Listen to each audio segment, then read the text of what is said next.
ไหวสาถวายความเคารพมายังครูบาอาจารย์พระมหาเถรานุเถระท่านเจ้าคณะพระสังฆาธิการพระภิกษุสามเณรเจ้าจุโตนจุองค์กุวัดวาอารามพร้อมถึงสำนักที่พักสงฆ์โดย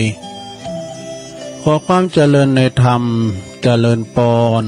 มายังบรรดาปอออกไม่ออกศรัทธาตันสาธุชนคนดีทั้งหลายปอหลงแม่หลงปอลุงแม่ป่าปีป่าหน้าเอาอาศรัทธาตินจ้องห้องวัดเท่าแก่หนุ่มกำใจยิงทั้งหลายเนาะ อันปินกีฬานุปถากสันนิบาลตันเข่าตื่นเจ้าขึ้นมาเนาะก็หมุนคืนมาเปิดวิทยุฟังตั้งแต่ลุงทองมาแล้วฟังเพลงโบราณบักเก่าแท้ไม่นะถึงเวลาตี 3ตุลุงก็เปิดเพลงนำรายการเข้ามาก็มาพบปะกันในรายการสัพเพเหระปกิณกะขอนลุงไก่แจ้งซึ่งดำเนินรายการบริหารเวลาโดยต้นโตแห่งอาตมาภาพเก่ากระผมตุลุงนันชัยวัฒนาคาเสโน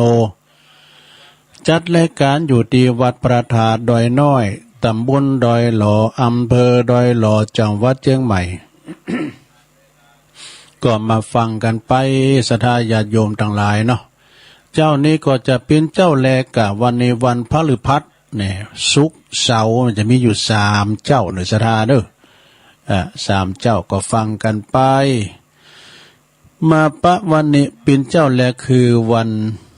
พฤหัสบดีวันนี้เป็นวันที่13เนศรัทธาญาติโยมทั้งหลายของเดือนมกราคมเต้นยังพอได้ถึงกึ่งเดือนแล้วนะ วันเวลามันวยนะวันนี้ก็มาปุบมาปากันก่อนอื่นที่จะอู้กันไปหนักไปหลายนี่ตุลุงก็จะขอปินโตแตนนำปอออกไม่ออกศรัทธาไหวพระแล้วก็สวดมนต์ให้กันเด้อ เปิดความปินสิริปินมั่งกะละปินมงคลกับตนกับโตกับขอบกับโคความจริงเราสวดกันถึงวันอยู่แล้วเนาะสวดกันกูเจ้านะแต่มาถึงตุลุงก็สวดพุทธคุณธรรมคุณสังฆคุณนี่กันเนาะเปิดความปินสิริมั่งกะละปินมงคลกับลูกหลานตันเต่าฮอคุ้มโหฮอเฮินเฮาจะไปที่ไหนตั้งใดไปรถไปลาไปขึ้นไต่ลองเนื้อก็ดีขอให้เดินทางเขี่ยวขาดปลอดภัยเน้อนะไหวพระพร้อมกันไปเลยอะระหังสัมมาสัมพุทโธภะคะวาพุทธังภะคะวันตังอภิวาเทเมสวากขาโตภะคะวะตาธัมโมธัมมังนามัสสามิสุปฏิปันโนภะคะวะโตสาวกสังโฆสังฆังนะมามินะโมตัสสะภะคะวะโตอะระหะโตสัมมาสัมพุทธัสสะนะโมตัสสะภะคะวะโตอะระหะโตสัมมาสัมพุทธัสสะนะโมตัสสะภะคะวะโตอะระหะโตสัมมาสัมพุทธัสสะ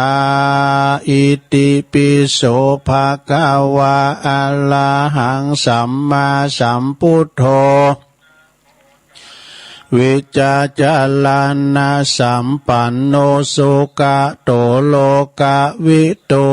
อนุตตโลปุริสตัมมาสาลาทิสัทธาเทวมนุสานังพุทโธภะคะวะติสวากขาโตภะคะวะตาธัมโมสันติติโก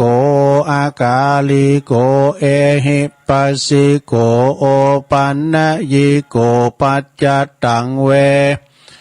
ติตาโปวินโยเหติสุปฏิปันโนภะคะวะโตสาวกสังโฆอุจจุปฏิปันโนภะคะวะโตสาวกสังโฆยายะ ปฏิปันโนภะคะวะโตสาวกสังโฆสามิจิปฏิปันโนภะคะวะโตสาวกสังโฆญาติตังจัตตาลิปุริสะ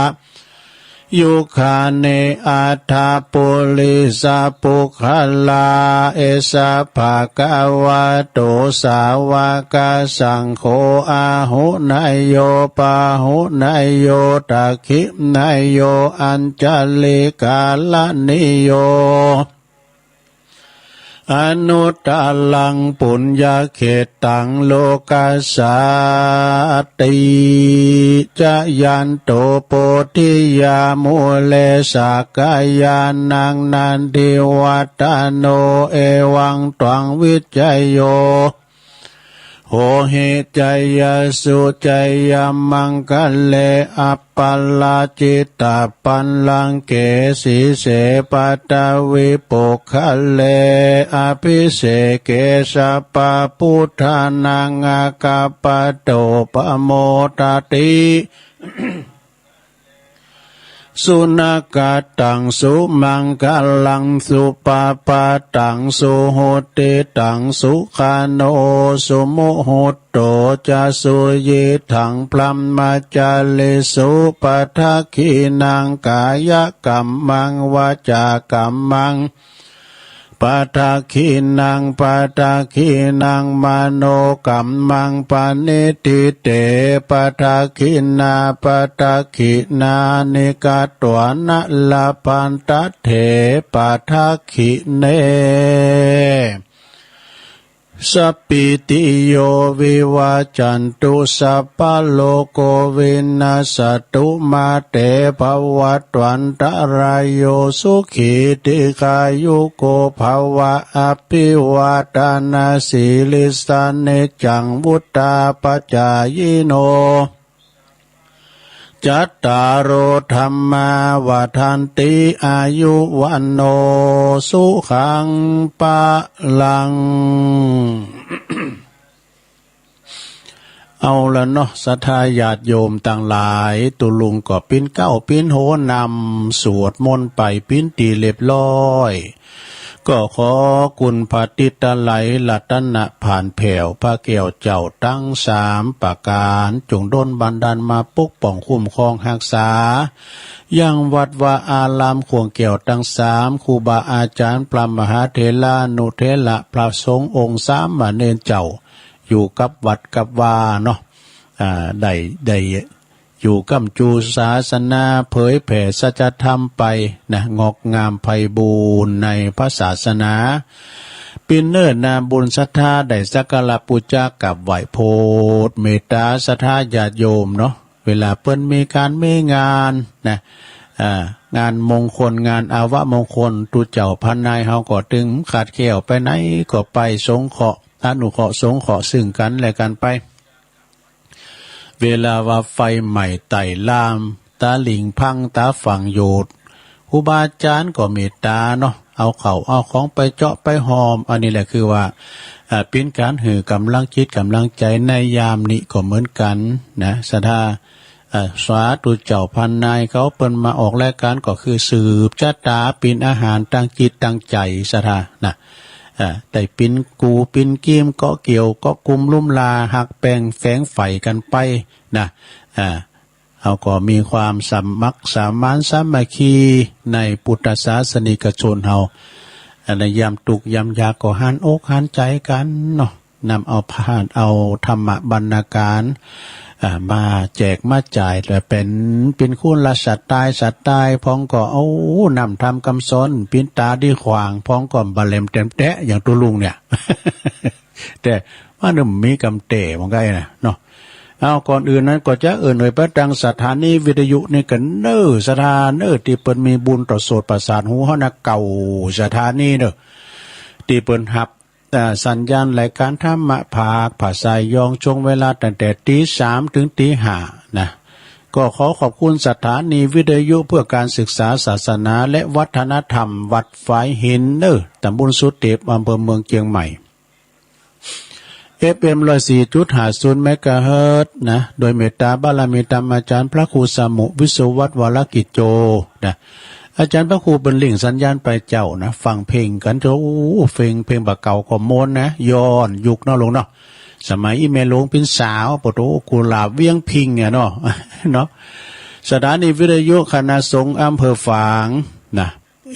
ตั้งอยู่ที่วัดพระบาทอุดมน้ำบ่อสาวาสำนักวิปัสสนา FM 100.25 เมกะเฮิรตซ์เนาะโดยเมตตาบารมีธรรมในพระเดชพระคุณหลวงปู่ท่านพระครูสุจิตานุรักษ์ด็อกเตอร์หลวงปู่ใหญ่เฮาเนอะเจ้าคณะอำเภอฝางนะขอบคุณตุปีเจริญโชติธรรมโมแห่งวัดสันโค้งอำเภอแม่อายขอบคุณตุปีอมรเทพอุปสันโตวงเล็บอุดเถินตุปีโจเนอะลิงสัญญาณไปตามเมืองฝางก็ดังฟังควบคุมถึง3อำเภอสถานีวิทยุแดนดินถิ่นล้านนาตั้งอยู่ที่บ้านโฮงัวตำบลนำบ่อหลงอำเภอแสนป่าตอง FM 103.50 เมกะเฮิรตซ์โดยปีอ้ายใต้โฮฮอนเนอร์รุจิสมบัติเงาคำนะคืนนี้ดังไปไกลเนอะสถานีวิทยุคลื่นธรรมะของชุมชนวัดหอยตองซักตำบลขวงเปาอำเภอจอมตองเนอ FM เก่า 18.75 เมกะเฮิรตซ์โดยเมตตาบารมีธรรมอาจารย์พระครูวาปีวรมานิชนะท่านเจ้าอาวาสและก็ท่านพระอาจารย์ชวลิตชยวังโสลิงสัญญาณโซนไต่ฟังแม่เพนเป็นมารายงานโอ้เสียงดังฟังชัดเนอะทุลุงเนี่ยแม่เพนข่าวเตี้ยสถานีวิทยุมนเสียงธรรมจากอำเภอแม่แจ่มก็ FM 106.25 เมกะเฮิรตซ์โดยเมตตาบารมีธรรมในหลวงพ่อท่านพระครูมงคลวิสิทธิ์หลวงพ่อใหญ่เนอะเจ้าคณะอำเภอแม่แจ่มขอบคุณท่านปลัดอุทัยถึง2อุทัยโดยสถานีวิทยุเน็กเนลเรดิโอ FM 96.75 เมกะเฮิรตซ์ตั้งอยู่ที่บ้านโจงตำบลทุ่งกวาวห้างหุ้นส่วนจำกัดอนุสรณ์เรดิโออำเภอเมืองปานจังหวัดลำปางเนอะแล้วก็สถานีวิทยุชุมชนคนเหนือเขื่อนตั้งอยู่ที่บ้านดงดำอำเภอฮอดจังหวัดเชียงใหม่ FM 90.75 เมกะเฮิรตซ์ฟังกันไปสถานีวิทยุเพื่อการศึกษาและพัฒนาอาชีพ R Radio Network FM 103.00 เมกะเฮิรตซ์ตั้งอยู่ที่อยู่อำเภอเมืองจังหวัดลำปางเนอะโดยคุณอนุพงษ์ตาจีนะเนี่ยสถานีสุดท้ายสถานีที่9สถานีวิทยุ R Radio Network FM 99.50 เมกะเฮิรตซ์วิทยาลัยเทคโนโลยีเพื่อการจัดการกฟผ.แม่เมาะลำปางโดเก่าสถานีเนอะสถา และกำเดียว4 โมงก็น่านฟ้าเรดิโอของปีอ้ายไต้โหรุ่งนิรันดร์ปันดอนตองตังปุณะตังป่าแดดจะเปิดทำแล้วอย่าเนาะสถาฟังกันไปเนอะขอบคุณเจ้าของสถานีถูกทันตัวเนอที่เปิ้นลิงสัญญาณเอารายการนี้ไปสู่ท่านผู้ฟังทั้งหลายเนาะมาปะกันว่านี่ตูลุงก็มีพระธรรมเทศนาเนาะมรดกธรรมปืนเมืองที่จะได้เทศนามีขอคิดโดยนั่นแล้วก็มีนิทานโดยเด้อสถากันมีเวลาอีนะเนาะขอบคุณทางคณะสัทธาจัดเจ้านี่เพิ่นก็โทรมาให้กำลังจิตกำลังใจนะขอบคุณพี่นานจากซันหิมปิงเด้อเพิ่นก็ฟังอยู่ตลอดจารปูนนะอาจารย์ท่านพระมหานิเวศอาจารย์ประดิษฐ์คุณวิโลนะวัดดอนตองโดยโทรมาให้กำลังใจแล้วก็ตังปูคาเนอโดยเนอะปคนน้องเบี้ยวโดยแล้วก็หลวงพ่อมานิดวัดอันปุนเนอร์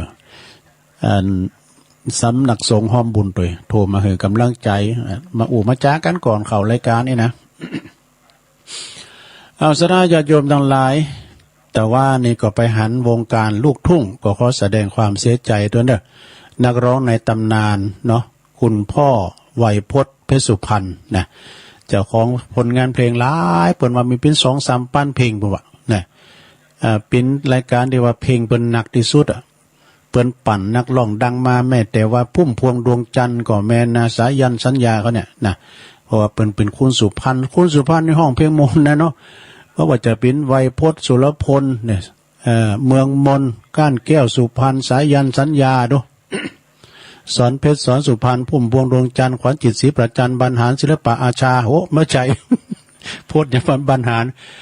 นี่เป็นนายกหรอเนาะ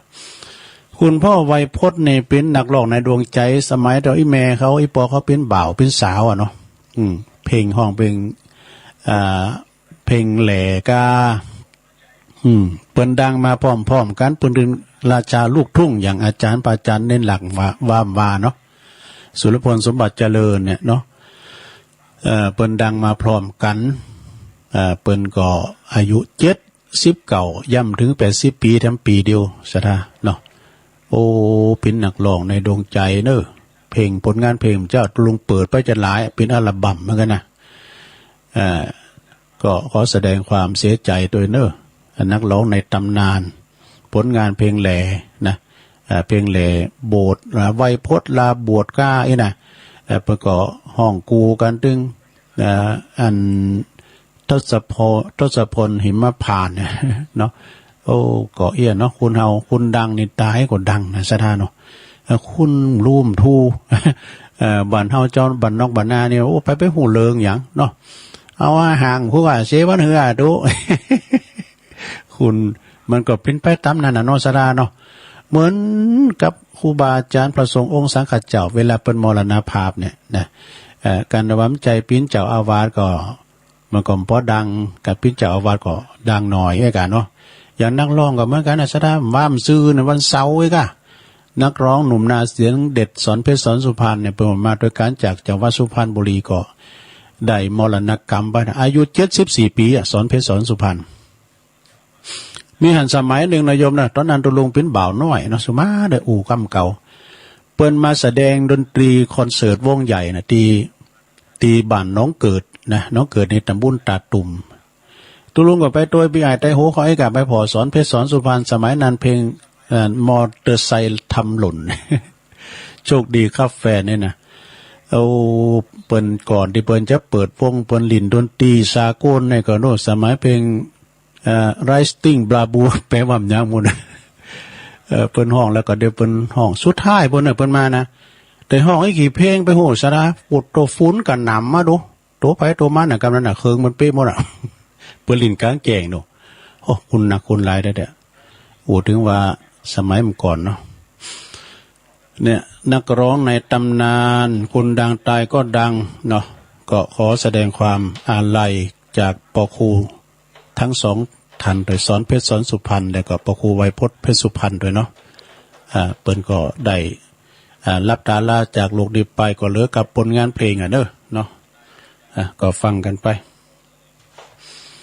ศรัทธาญาติโยมทั้งหลาย วันนี้ก็มีสถานที่เปิ้นเป็นเจ้าภาพอันนี้เปิ้นอยู่เมืองนอกพุ่นน่ะเนี่ยดูออสเตรเลียพุ่นน่ะนะแต่เคยญาติเปิ้นอยู่บ้านเมืองไทยเฮาเนี่ยคุณนิพาพรนี่พร้อมกับครอบครัวเด้อเปิ้นว่าในวันที่12มกราคมนี่เป็นวันเกิดเปิ้นแฮปปี้เบิร์ธเดย์เปิ้นนะแล้ววันนี้ก็เปิ้นว่าจัดต้านนำต้านทำอุทิศบุญกุศลแผ่พาย้ายบุญไปหาเจ้ากรรมนายเวรนี่กะนะเจ้ากรรมนายเวรหรือว่าพอเกิดไม่เกิดเปิ้นนะขอคุณโยมนิพาพรอยู่เมืองนอกเมืองนาแต่ก็ฟังได้นะถ้าฟังบนระบบอินเทอร์เน็ตโทรโลกนะก็แม่จิรพันธ์โมป้อเปิ้นยังฟังอันนั้นอยู่ไหนก็เดนมาร์กว่าดูนะเปิ้นก็ยังส่งไลน์มาอยู่ขอขอบคุณเด้อขอให้โยมนิพาพรมีสุขภาพสมบูรณ์แข็งแรงนะอยู่ดีมีสุขอย่าเจ็บอย่าจนตลอดปีและตลอดไปแล้วก็แม่เพ็ญขาวเตี้ยด้วยเนอเปิ้นว่าขอต้านทำไปหาป้าอุ้ยน้อยปันแม่อุ้ยเงินจีนาอิโตยแล้วก็นายอเนกชัยกาวินก็ตานนำตานทำไปหาคุณพ่อสอนชัยกาวินตัวเนาะแล้วก็มีทั้งหลายอยู่นะสดาเนี่ยก็เดี๋ยวเฮาก็มีโต๊ะจอยจะอ่านได้จื่อรายนามนะสดานะ อันได้จือและนามที่ศรัทธาเปิ้นได้มาโลมทำบุญวันนั้นไปผู้กะดอยนางแก้วนะก็เปิ้นก็หอมซองมานี่หน่อยนึงก็จะได้ประกาศให้เปิ้นฮู้เนาะเอาละเนาะเปิดบ่คือเป็นการเสียเวลากึ่งชั่วโมงแล้วนี่นะข่าวสารงานบุญแต่ก็มีหลายนะแต่ก็ได้ประกาศสักกรรมต่อไปก็เตะธรรมกันเนอันนี้ธรรมนี่ก็เปิ้นว่ากรรมสอนงานปงศพเนศรัทธาเนอันนี้ก็ได้รับอนุเคราะห์จากท่านพระอธิการสมชายธรรมทินโนเป็นธรรมเปิ้นปุงหือนะโอ้ก็เป็นคำสอนจะดีเนศรัทธาเนมันขึ้นแล้วนี่ตุลุงก็เอาไปเตดงานขาวดำกำมันขึ้นแล้วโอ้ขอบคุณท่านอาจารย์เน้นหลักด้วยเนว่าเปิ้นเตนตุลุงก็มีศาสนกิจไปเตดน้ำเตดธรรมที่นี่งานขาวดำเอาก็เป็นดีดูละคุณปอเปิ้นก็เจ็บปินยืนอุ่นมาก็นอนกันแต่ปินปีๆอ่ะนะไม่ได้ลุกเหินไปไหนก็เปิ้นก็ไปสู่ตีดีกันนะเตดธรรมไปละเอามาซื้อซ้ำน้ำกำเนาะสดาเนาะคำสอนมันดีพระอาจารย์นันอ้ายไปไหนขอมาอัลลอฮ์ธนาธรรมกันพระอาจารย์นันอ้ายแป๊บโป่งพลอ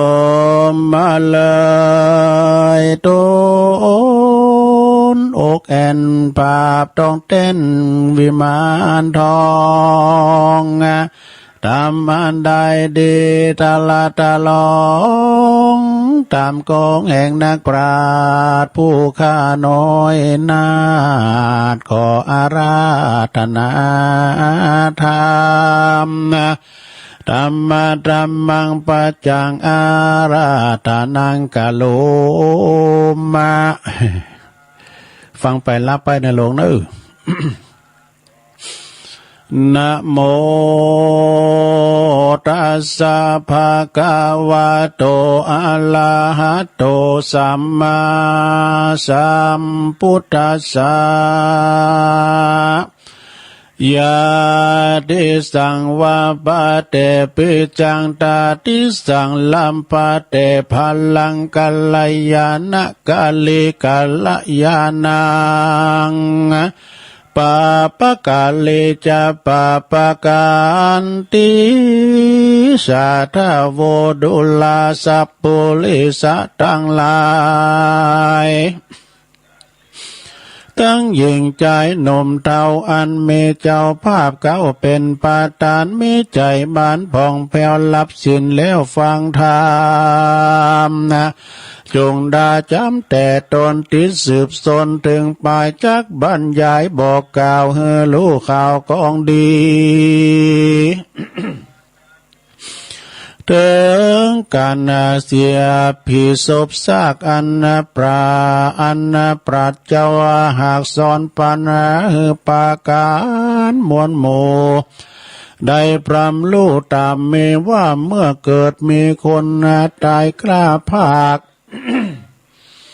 ละศพซากายยาจุมหมู่วงสาพี่น้องอันอยู่ในแห่งห้องปลายลา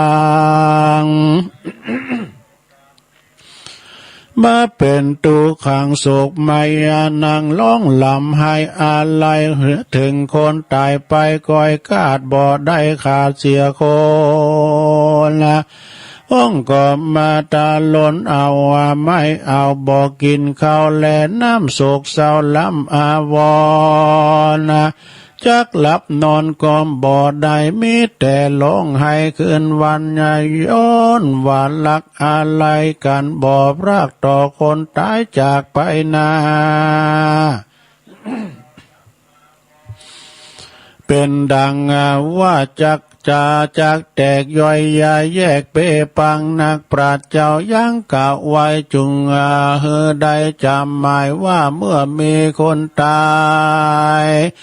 กล้อยกลาชีวิตขาดเป็นปิยาติกะเมมวลหมู่ลูกเต้าอยู่เป็นจุมแวดล้อมสุมร้องไห้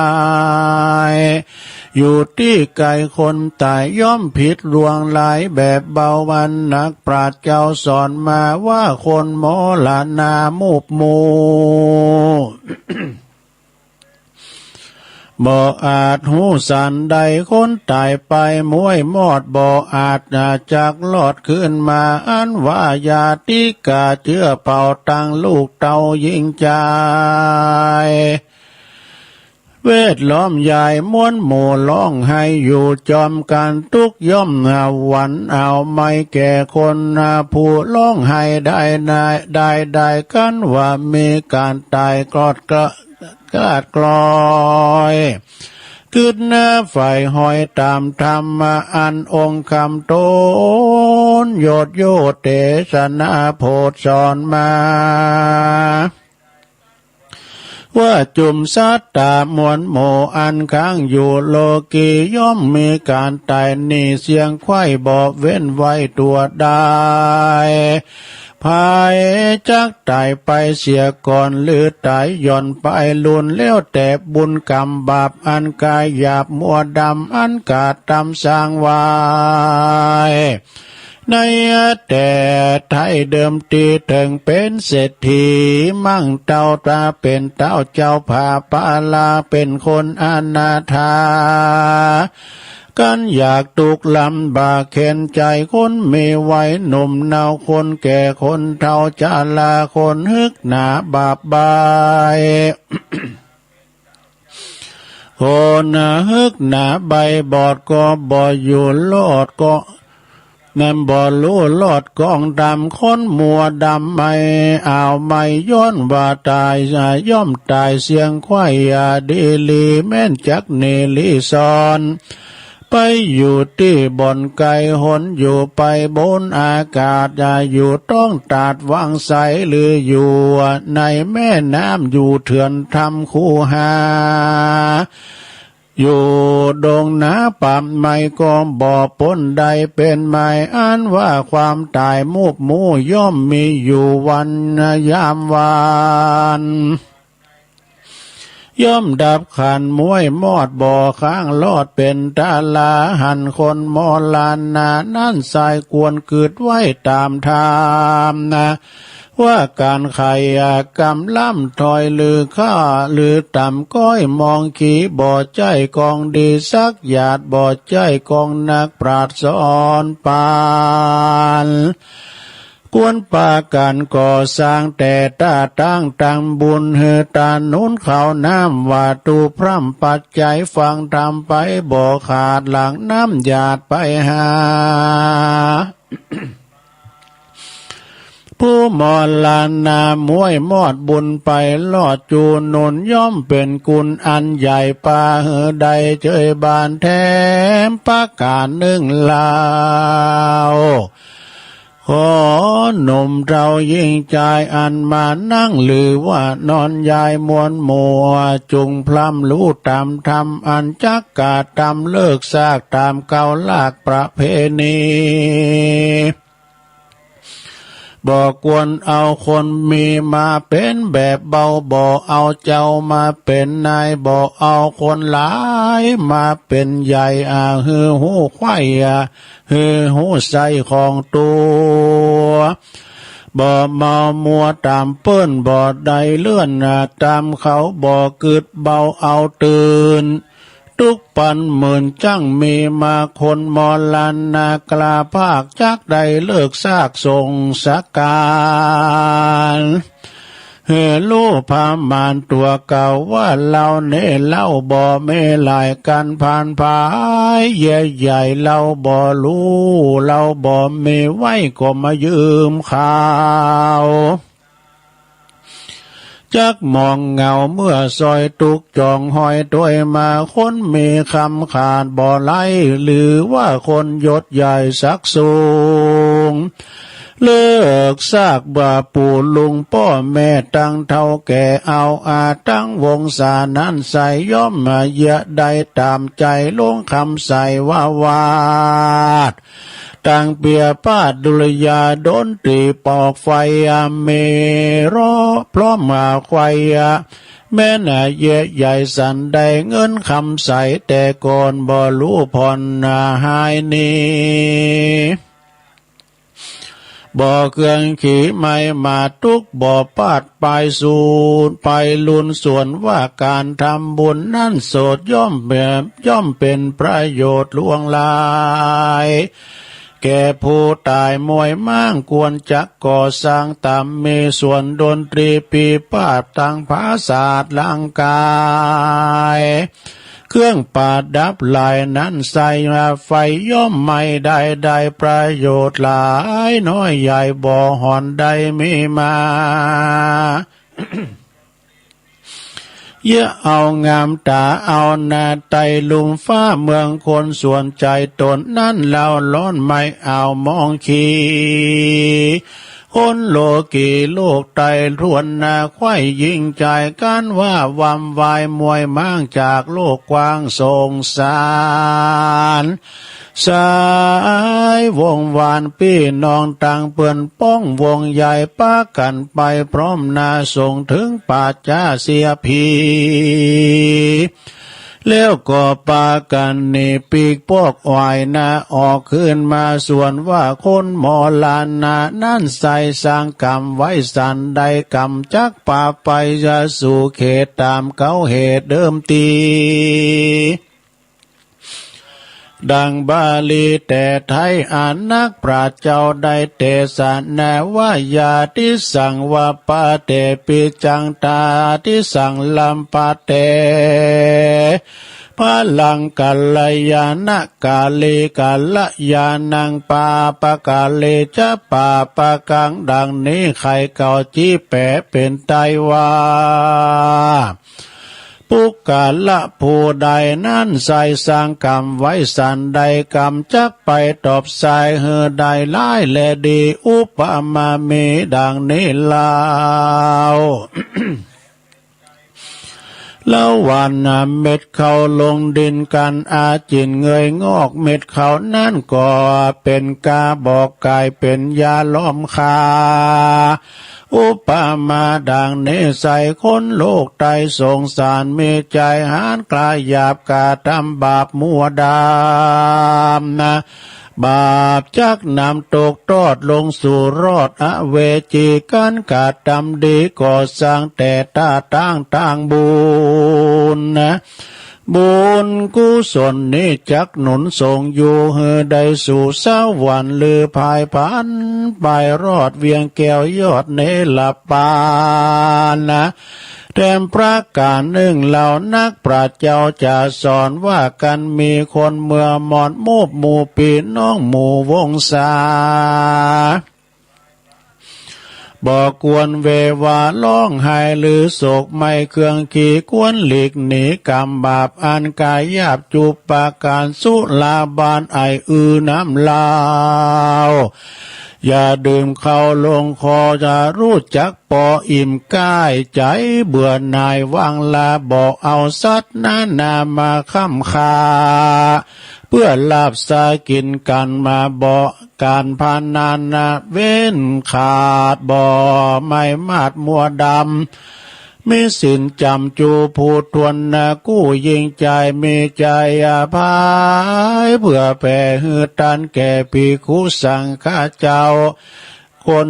แก่เท่าจะลาคนอนาถากันอยากคนทุกข์ลำบากเครื่องขี่ อุติสาบุญมีส่งอยู่เฮือแก่ผู้วำวายปาละบุญหลายบ่หลายก็น้อยย่อมจองหอยมีมาคนกายกามวยมอดใดรู้ลอดโมตันนาบุญย่อมป่าปูนจากต่างตุกยาเครื่องขียาส่วนยาติกามีนั้นสายบุญย่อมป่าเฮอใดเจยบานสุขสำลานจื่นจอยดังไฟห้อยผาฐานนาขอสัทธาจูผู้ทวนนากู้ยิ่งใจสุขสบายเตียงเต้าตุกคำเจ้าสวัสดีแด่เตอเนติตังขียาสังวันนาวิเศษ จะห้องเหตุคำสอนปงศพก็บางกรมสมเรสเด็จแล้วเท่านี้ก่อนแลสาธุสาธุสาธุเอารับไปแล้วก็ลงเอ้ย โอ้แต่คืนนี่ไปติดงานศพมันมืดไปหน่อยเฮ้ยตามันไข่หันน่ะใส่แว่นไข่ย้ายก็ได้มันมอยไปหน่อยไอ้ดูตางกะขอบคุณเด้อคุณโยมนิพาพรนะพร้อมด้วยครอบครัวจากออสเตรเลียเนาะออสเตรเลียเมืองนอกกูนะเปิ้นเกิดว่าวันที่12 มกราแฮปปี้เบิร์ธเดย์เปิ้นว่าแล้วนะเปิ้นกินเลี้ยงแล้ววันนี้เปิ้นก็เลยตานทำไปหาญาติกาวงศาหรือว่าตานไปหาเจ้ากรรมนายเวรนี่นะเนาะขอบคุณแม่พ่อสมศักดิ์แม่เพ็ญขาวเตี้ยจากตาจ่างเกาะเปิ้นก็ประวารณากันเตธรรมก็ขอส่งตานนำตานทันนี้ไปหาปะอุ้ยน้อยปันแม่อุ้ยเงินจินาอีโดยนะ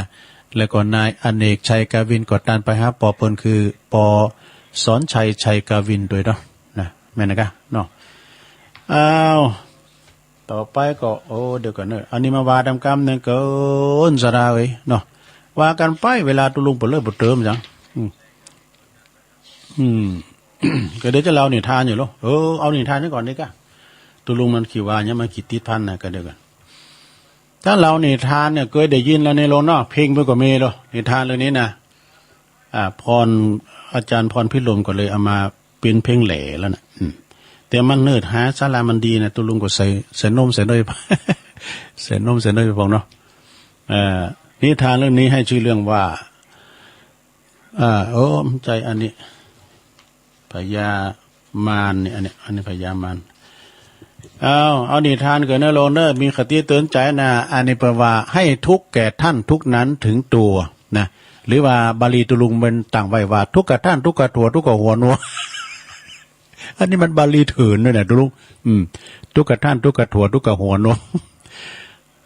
เปิดว่าทุกขโททุกขฐานนางให้ทุกแก่ท่านทุกนั้นถึงตัวมันพิจารณาลองฟังนิทานทำในร้องเรื่อง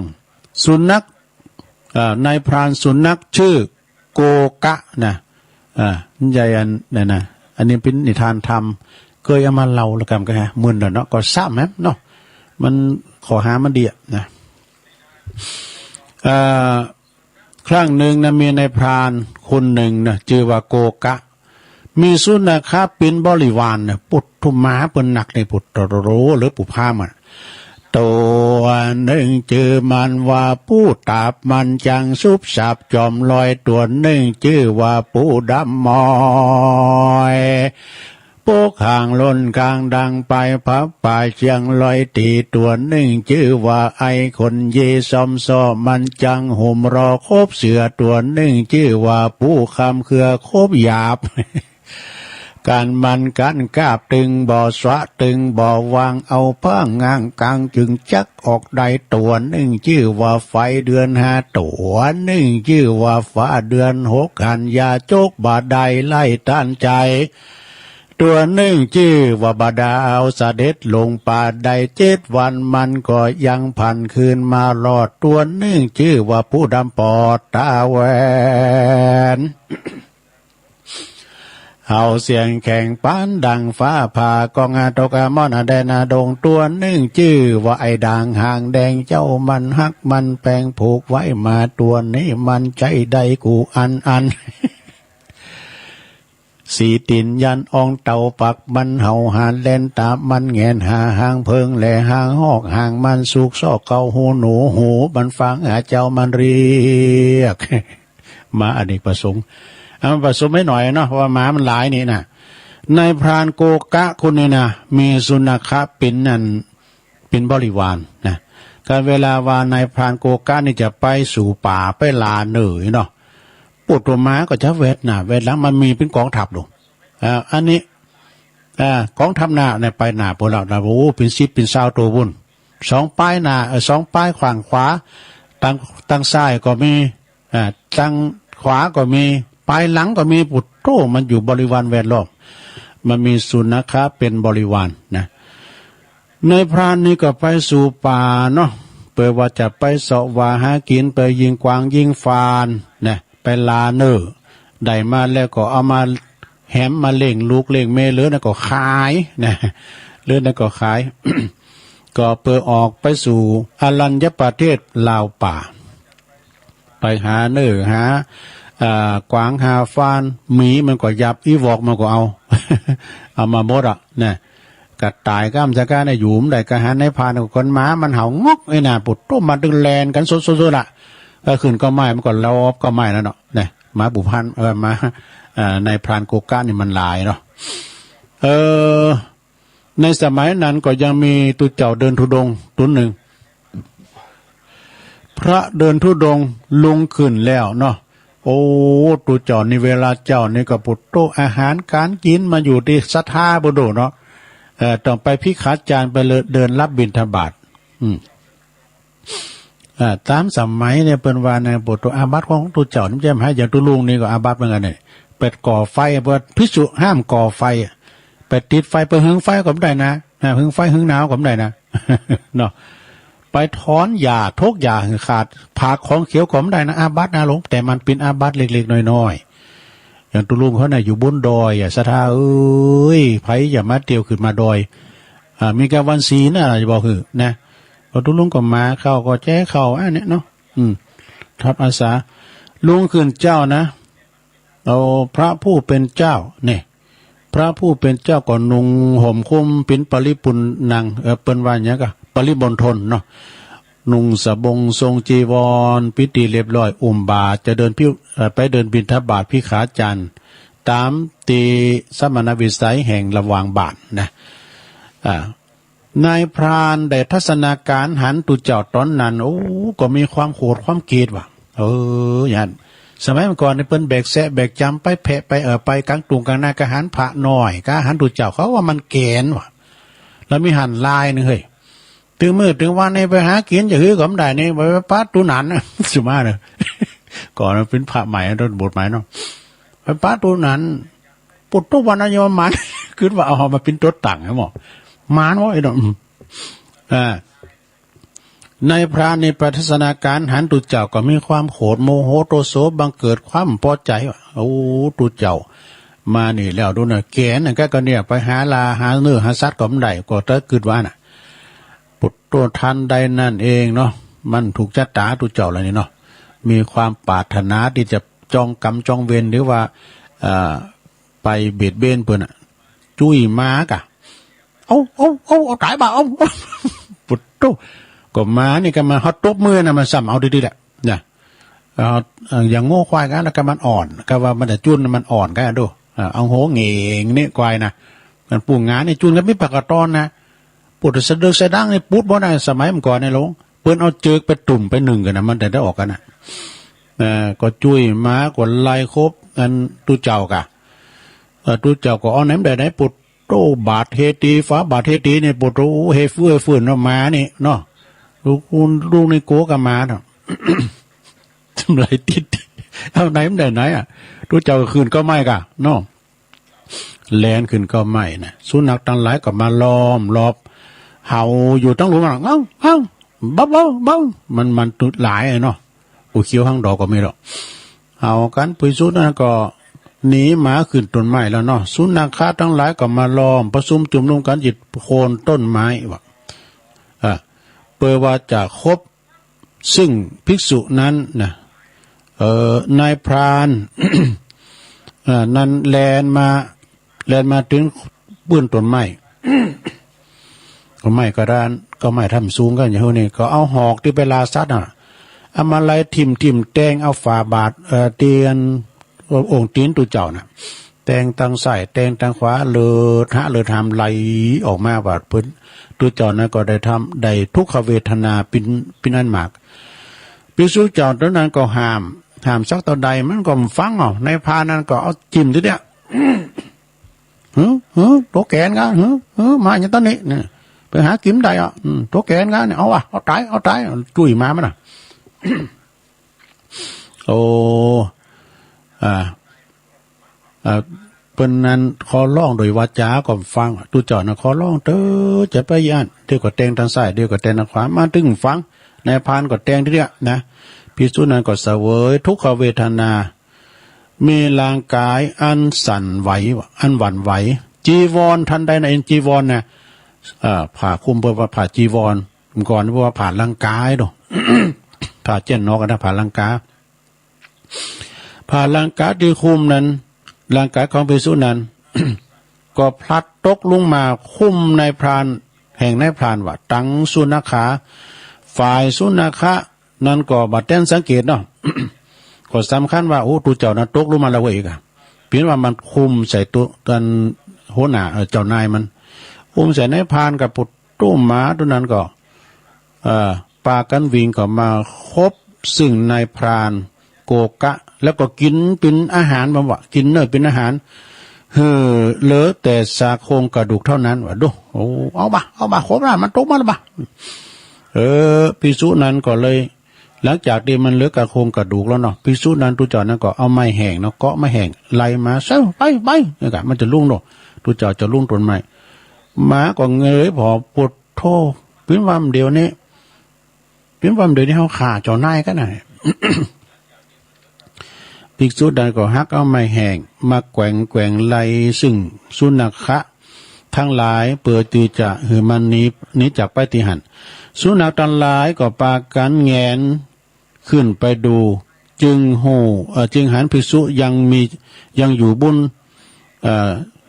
อันที่ครบนี่เป็นว่าเจ้านายตายว่ะนะสุนัขะทั้งหลายก็ปากันเสียใจมันก็เสียใจไม่เลยมาทั้งหลายก็เสียอกเสียใจจะกลับไปบ้านก็กวนลูกภรรยาของนายพรานจันนี่แหละเทียจ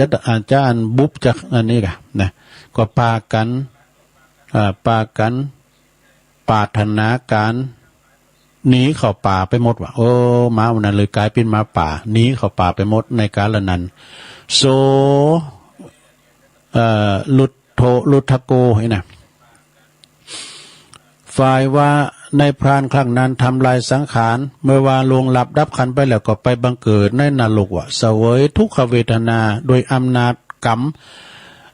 ของโต๊ะเก่าตีแดดทำลายนะผู้ที่มีศีลนะสิ้นกาลนานดูโสภิกขุฝ่ายตุเจ้าภิกษุนั้นเมื่อลงจากต้นไม้มาแล้วก็ยังมาเกิดสงสัยว่าศีลเฮาเนี่ยจะบริสุทธิ์ก็จะทำเหมือนนายพรานตายจนศีลเฮาจะบริสุทธิ์หรือไม่ก็เลยเป็นขอสงสัยในตัวเก่าของเปิ่นจึงรีบไปเข้าเฝ้าพระพุทธเจ้าแล้วกราบทูลถามแล้วก็เล่าซึ่งเหตุการณ์เหตุที่ทั้งปวงตั้งแต่ต้นจนถึงอวสานองค์สมเด็จพระสัมมาสัมพุทธเจ้าก็เลยตรัสว่าดูก่อนภิกษุศีลของเธอยังบริสุทธิ์อยู่จะมีความอย่าไปมีความสมองเลยแต่ในพรานนั้นมีความปทุสลายแก่บุคคลที่เป็นบัพปทุสลายกับตนแล้วนะจะบัพปทุสลายกับตุเจ้านะก็ถึงซึ่งความพินาศไปตามยถากรรมเลยนะพระองค์จึงตรัสว่าดูก่อนภิกษุนายพรานได้กระทำการปทุสลายและถึงซึ่งความพินาศแต่ในจัดนี้แล้วก็จัดหนายอมพินาศไปเนี่ยจบสนาญาโยมเรื่องนี้เป็นก็เลยว่าให้ทุกแก่ท่านทุกนั้นถึงตัวนะทุกขโททุกขฐานังหรือว่าทุกขท่านทุกขโททุกขโหโน บาลีเถินก็จบลงไปนะสดาอันนี้เป็นนิทานเอามาแซมความจริงนี่แม่หลวงเขาก็เคยฟังก้ามปะครูพรพิลมนะเปิ้นได้แหล่เป็นนิทานอย่างกลิมไกลลาดก้าดาวลูกไก่ดาวีไก่น้อยก้าเนี่ยเปิ้นเขาฟังแล้วเมื่อก่อนนะเป็นละอ่อนฟังใหม่ๆนะมันมึนนะดอกเพลงนี้นะฟังริมไก่ลาดก็ดีเป็นความกตัญญูนะความกตัญญูต่อแม่โง่น้อยแล้วแม่มันก็มีสัจจะสัตว์ก็มีสัจจะกินอย่าริมอ่อนไปกินไปแม่ห่างลูกห่างแม่ทันใดนั่นเองก็มีฝ่ายพยายาม มีเสือมากับเสือก็มีแม่ลูกอ่อนเหมือนกันเสือก็มีลูกเหมือนกันเอาไปก็ตะกบแม่มากะ จะหายแล้วเนี่ยแต่ครบคอเสือเนี่ยมันครบซัดมันครบคอมันเนาะเสือเนี่ยเปรตพระจระเข้ไปนะพอในสารคดีอะหลวงพอฮะเนอะจะขี่เนี่ยไปกินเต่าได้เนอะเต่านี่มันจะตายนะมันบุญใส่บุญปุ้มมันจะขี่ตายนะเสือก็อาจจะครบอันแม่อันลูกน้อยเนาะโง่แม่ลูกน้อยก็ขอร้องเตอะโตก็มีลูกข้าก็มีลูกน้อยข้าจะไปบอกเหือนลูกของข้ากันเด้อนะไปบอกเหือนลูกว่าลูกเอ้ยการนี้แม่ได้อยู่แล้วเด้อแม่จะต้องตายแต่เป็นอาหารของเจ้าพญายักษ์แล้วก็แล่นไปหาเสือลูกมันก็มีความกตัญญูแล่นตระกูลแม่มันเปิ้นก็บอกว่าอันขอตายเต้นแม่อย่างอ่ะแน่ขอตายเต้นแม่มันมีความกตัญญูอย่างนะเอาไปมาเสือก็เลยมันกลับกว่าสักตัวนะถึงแม่ถึงลูกอย่างอ่ะอันนี้ก็เป็นนิทานธรรมเด้อพุกตุลุงก็ซ้อมมาแถมทำการบ้านแถมเนาะมุกก็ซ้อทำมาเตดปองก้ามสังการแถมสองเจ้าเนาะซะได้เนาะอันนี้ก็เป็นรายการที่ว่าตุลุงเอานี่ทำกรรมกันนะซะได้ตุลุงเวลามีหลายนะเวลามีหลายอยู่ตุลุงก็มีแถมอยู่เน้อสถานเด้อเดี๋ยวกันเน้อจัดไว้นี่อันนี้อันนี้เอาซื้อมาอี้กันเนาะซื้อมาอี้ เป็นคนจีนนะซื้อมาอี้เนี่ยหรือว่าสุมาอี้เนี่ยเป็นผู้ชนะแห่งสามก๊กผู้ชนะแห่งสามก๊กละครสามก๊กยอดกุนซือผู้ก่อตั้งราชวงศ์จิ้นนี่เป็นคำอุปนิสีประโยคของชีวิตไหววาอีนสถานเนอะนะเป็นมีว่าสี่ประโยคเนี่ยนะมันถ้าว่าไพ่ทำไหลนะมันมีอยู่ด้วยไพ่ก็ชนะละนะประข้อที่หนึ่งนะสดาหนึ่งชีวิตยังอยู่นี่ก็คือชนะละนะอยู่มันจะวันนอนแพบนะอยู่ก็ได้ทำการทำงานเนี่ยกะเขามีชีวิตมีลมหายใจเดินเหินไปไหนมาไหนใดก็คือว่าผู้ชนะแล้วนะสองหาเงินได้ก็แค่เรื่องสนุกนี่เนาะหับจ้างอ่างบ่ายไปนะหาเงินหาข้ามมาได้ก็แค่ว่าสนุกว่าสามยศศักดิ์ตำแหน่งก็มีชั่วครั้งชั่วคราวมันบ้านแน่นอนซะได้อย่าโยมเนาะยศถาบรรดาศักดิ์กันมีก็ดีนะกันมีมานี่ก็ได้ทำการทำงานดีๆการเฮามดอันปดกระเซ็นเขาก็เป็นคู่ก็เป็นคู่ตลอดเนอะเปิดถึงห้องปอคู่แม่คู่เจ้าเลยเอาใจปอคู่แม่คู่เปิดเพลงงานแม่พิมพ์ของชาตินิดหน่อยเนาะโอ้เขาฟังแล้วก็ปวดโตปลื้มใจเต้นคู่เนาะปลื้มใจเต้นคู่เดบนอุตสาห์โอ้ประสิทธิ์ประสาทวิชาความโหลูกล้านลูกศิษย์ลูกหาเนี่ยโอ้เฮาก็ดึงล้ำลึกถึงเนาะปอคู่เฮาก็ยังมีชีวิตอยู่หลายก็หลายคุณนะไปตั้งบ้านวายก็อาจารย์ชะไหนนานตินี่อันนี้เป็นคู่ปอสีนะมันจะเป็นจบปอสีนะตุลุงนี่ก็จบก็เปิ้นจันสีอ่ะ มาตั้งเป่าโฮฟ้าก็อาจารย์เลื่อนตาเซี่ยวพอตอนนี้ยังหนุ่มอยู่เนอะเปิ้นเป็นกรรมการวัดด้วยนะอาจารย์เลื่อนตาเซี่ยวเป็นโค้ชฟุตบอลเลยก่อนมีอาจารย์ประเสริฐวรรณวิจิตรอาจารย์วิรัตปันดอนตองหมดเนี่ยนะอาจารย์สุมวังที่ยอเนี่ยเป็นคู่เก่าเฮาปอคู่เก่าปอคู่ปลายปอคู่ตายปอคู่ยังนะเปิ้นประสิทธิ์ประสาทวิชาย่ำล้ำลึกนึกถึงอยู่นะครูบาอาจารย์เฮายศศักดิ์ตำแหน่งก็ชั่วครั้งชั่วคราวนะเปิดว่าโหโขนเนาะแล้วก็ข้อที่สี่สุขภาพแข็งแรงนั่นคือสุขอันแท้จริงของการดำเนินชีวิตนี่สุขภาพนะโยมเนอแข็งแรงจะไปลืมแต้นะแต่เดือนนี้ก็ลูกไผ่ไข่เจ็บมันหลายลงเลยการจะไปไหนมาไหนก็จะไปลืมเนี่ยจะไปประมาทกาจะไปตกนั่นเนาะนะใส่แมสซองเช่นกับว่ามันเดียวโรคภัยไข้เจ็บมันหนักมันร้ายเขาก็จะไปดีประมาทอย่างที่ว่างานข่าวดำก็ดีงานอย่างที่เป็นจุ่มนุมกันเพื่อจะมีจุดคัดกรองเนาะจะมีอสมเนาะพี่น้องอสมเฮาเพิ่นก็จะมาจุดคัดกรองวัดอุณหภูมิวัดไข่ก็ล้างมือโดยเจลเพื่อความทำมีแมทเพื่อก็แจกแมทให้ตัวเองเนาะแล้วก็ แล้วก็ตีหลายตีตัวนะตีเปิ่นตีเปิ่นนั่นนะเดี๋ยวกันนะเดี๋ยวกันเนอสถานตัวลุงจะได้อ่านและจื้อหน่อยนะกันเดียวนะสถานและจื้อไม่นิดหน่อยนึงวันนั้นก็ไปปุณไปอันดอยนางแก้วนะก่อนที่ไปดอยนางแก้วก็ไปตันผับป่าสถานีตีคุณโยมพิสมัยสุริโยดรเป็นประธานกับทีมงานธรรมะคลายเครียดเนาะเนี่ยไม่ได้ไปนอนกับพุทธกรรมตัวลุงก็มีงานเขาดั้มกับวันนั้นไม่ได้ไปนอนไปห้อมหันแล้วก็พดไปดอยนางแก้วเนาะเพื่อก็ห้อมซองมาหน่อยเนื้อสนาเนี่ยห้อมซองมาหน่อยเดี๋ยวอ่านแล้วจือเพื่อกันเนาะ แม่ชื่นใจไพรวันเนี่ยอันนี้เป็นอยู่ปางน้ำถุบุญนะป่าเมงดอยสะเก็ดเปิ้นรวมทำบุญกับตุลุงยองเลยเนาะแล้วก็วันนั้นเปิ้นมาถวายพระทหารเช้าโดยวันศีลบ่เดียโธ่โอ้อาหารวันนั้นมา2 หมู่เนาะสองคันนะโอ้เหลือกะวันศีลนะแถมขนาดนี้ก็พี่น้องจากคุณลาวอ่ะ ปุตโตวันนั้นเลอเฟอร์กับโตแคมวันในปุตโตเหี่ยวเนอะ โตแคมวันนะก็โตแคมวันมันจะวันศีลนี่อาจารย์พระครูโสพลปริยัติหูซื้อทางนอกมาตัวนึงดิ ก็ไปหูเนาะวางอุ่นน้ำว่าหลวงพ่อว่าวางอุ่นนะวางงั้นน้ำห้อยหน้า ขอบคุณแม่ชื่นใจไพรวันเนอปางน้ำทุ12ปปัญญาเนอปปัญญาก็มาโดยวันนั้นปปัญญากันทวีบ้านโชคชัยนะทำบุญการนำกาแฟตุลงยอง12แม่อุ้ยติบมีใจนะจากสันมะเค็ดเวียงกาหลงลมทำบุญ12ขอบคุณนะแม่อุ้ยติบฟังอยู่หันจ้ะผมได้ยินก้าเนาะป้อบุญทำแก้วอวดล่างป้อบุญทำไม่แก้วอวดล่างนี่กันเนาะบ้านใหม่วังเหนืออุทิศบุญกุศลเจ้ากรรมในเวรนะการน้ำก้าไฟ12แม่เอ้ยวงพันตาแม่เอ้ยวงพันตาบ้านวังมน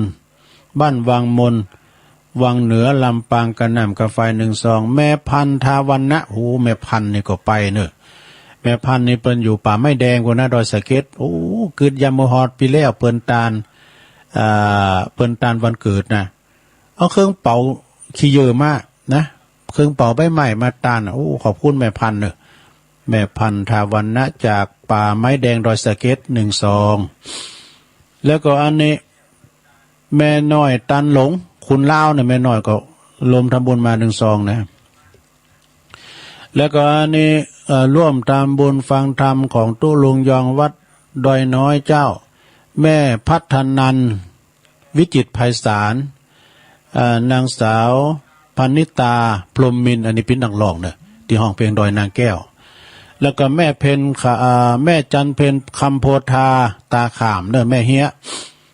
รวมทำบุญกันก็ขอบคุณเนอะอันนี้เป็นทีมงานตั้งในเมืองเนาะอันนี้แม่บัวบุญมาเนื้ออำเภอเทิงบุญนะเปิ้นฝากปัจจัยมาหอม200แล้วก็เปิ้นฝากย่าโนดหัวเข่าด้วยนมด้วยหยัง ขอบคุณแม่บัวเนอะได้รับของแล้วเนอะสาธุนะขอบคุณแม่ชีกันท่านีไสยะนั่นนี่เปิ้นก็รวมทำบุญมา12แม่กันท่านีนี่เปิ้นอยู่พุ่นนะดงไหลหน้าพุ่นนะเปิ้นเป็นแม่ชีแล้วก็พ่อบุญตันแม่แสงล่าป่าไล่โอ้พี่น้องจีดีซ้ำยอดตุลุงหูจักกันก็ไอ้เนี่ยแม่แสงล่านะแต่พ่อบุญตันบนวันนั้นเพิ่นได้ไปเฝ้าเฮินกะเฝ้าบ้านจ้ะเนาะรวมทำบุญ12เริ่มขึ้นแล้วนี่ไปว่าทำบ้านซบเขาดำเนาะว่าป๊อกแก้วแม่ออนเนี่ยนะอุปนันบ้านดอยหล่อหอมกันเตด12แม่ขันแก้วแสนดังใจบ้านอันนี้ตาล่อเนอะตาล่อนี่บ้านตาล่อหมู่19กันเตดตุลุง12แล้วก็มีแม่ศรีนวลชมพูเทพจากตาล่อหมู่19กันเตด12จบสราญาโยมเนาะเอาปอนกันปอนพร้อมกันสัปปีติโยวิวาจันตุสัพพะโลโกวินาสตุมาเตภวัตวันดารายโยสุขีติคายุโกภวะอภิวาตานะสิริสานิจังวุตตาปัจจายโนจัตตารโอธัมมาวัตันติอายุวันโนสุขังปะลังเอาแล้ว ก็ขอบคุณเนอสถานเนาะจอยกะอินเทอร์เน็ตตุลุงนะต่อไปก็จะได้ประกาศข่าวสารงานบุญสักหน่อยเนอหลวงเนอวันที่11ก็ผ่านไปก็เจริญพรขอบคุณเนอสถานที่เปิดลมกินลมตาลตึงดอยสะเก็ดก็ดีตึงเวียงป่าเป่าตึงสายเฮานี่ก็ดีคุณก็พอสมควรจะวันหนักก่อมพอหนักนะมอกปอนะจะว่าไปก็กึ่งวันนั้นนะกันเนาะกึ่งวันที่กำรุนเนี่ยนะเฮายืนน่ะบรรจุถาดกะบรรจุพระถาดก็พอดีนะลุงเขาก็ไปนอน2 คืนครูบาอาจารย์ไปก็ไปกันต่างแต่หลวงพ่อเจ้าคณะอำเภอรองอำเภอนะเปิ้นก็ไปเมตตาแล้วก็ตาลจอฝ่าป่านลุมโดยมีคุณแม่การดาศรีเนตรพร้อมครอบครัวแล้วก็หลายคณะโดยเนอเปิ้นได้จะตั้งอยู่108ปลายนะสดาเหลือ106ปลายนะอันนี้ก็ข่าวก็ขอบคุณทางพี่นันเจสีตัวเนอจากปอาจารย์มรรคนายกวัดเจ็ดลินนะเปิ้นไปทำพิธีในการที่ว่าเวนตาลสุมาโคตานโอ้เสียงเปิ้นโมนแล้วก็เป็นโคสกะได้จะเดียปีนั้นเจสีหรือว่าปีนั้นอินสมเตปินนะเจเตปินโตนะเตปินก็ผ่านไป11ผ่านไปต่อไปก็วันที่14เนอะเดินหน้านี่นะเพิ่นจะมีกูเดินหน้านี่กุมภาเดินในก็มีนาเยอะกะเดินในนี่ลมยอดเลยนะแจกพระเลยแจกเหรียญเลย14กุมภานี่ก็เฮาจะมีการถวายตานผ้าป่าดอกไม้เฟืองฟ้าแล้วก็ตานเก้าอี้เนอะเก้าอี้เนี่ยนี่ป้าเข้าไปเป็น400ปุรกาเนาะอาจารย์พระครูเพิ่นจะเริ่มอ่านว่าเนี่ยนะโอ้แม่จงดีเพิ่นก็สูงไล่มาเหตุลุมได้อ่านเนาะท่านได้ก็ต้มแต้นก็พูกกันเนอะเอากาแม่จงดีนี่100ปลายดู100เก้าอี้นะ100โต๊ะนะพอหลวงพ่อตานี่เปิ้นก็ฮับ50ตัว7,000ปลายกันเนอะคุณเก๋ถ้ามีเงินพอก้าเนาะก็ได้ไปตะปูได้ยืมสตังค์เนาะ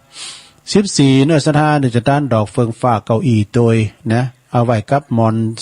พระศรี2เมืองก็เวลา14เหมือนกันเนอะบ่าย2โมงนะก็ไปกินแป้ตานกันนะสถานวันนั้นนี่คุณจะหนักหน่อยนะ14กุมภาพันธ์วาเลนไทน์พอดีเนาะอันนี้ถ้าว่าจบไปแล้วก็เอาก็จะมีการตานในวันที่18 19 20ครั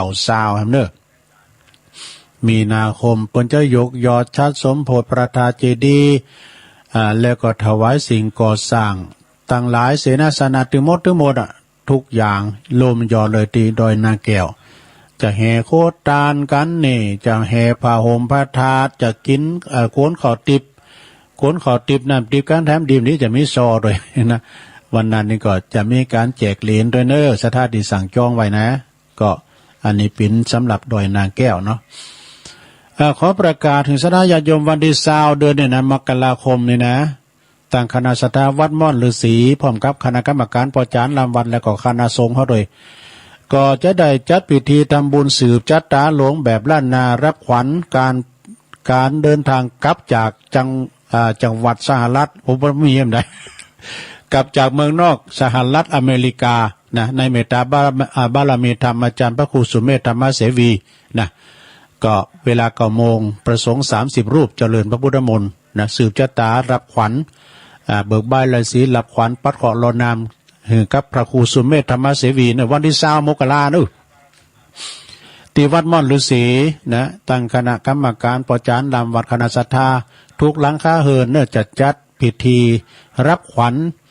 แล้วก็สืบชะตาหลวงแบบล้านนาในการจากไป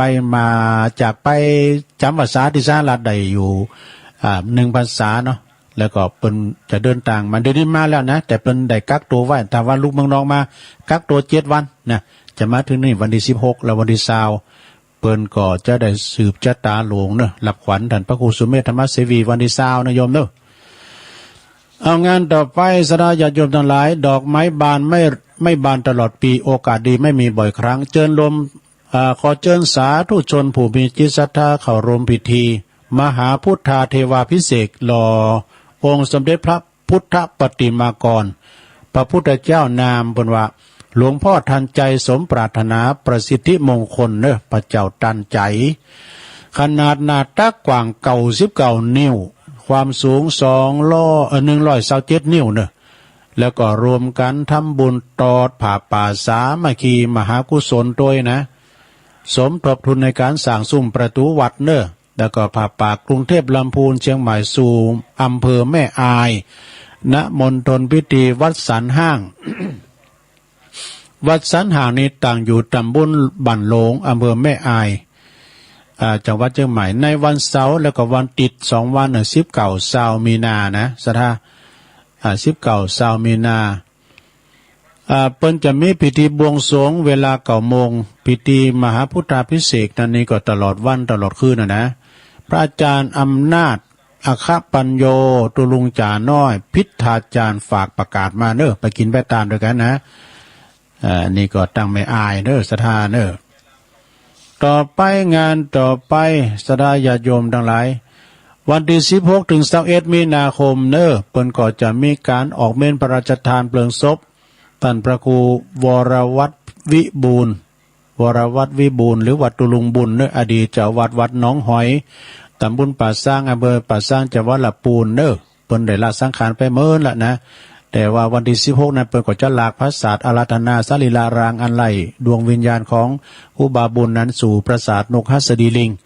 ถึงวันที่21นั้นก็เป็นวันพระราชทานเพลิงศพเนาะพระอธิการนิเวศตุปีเวศ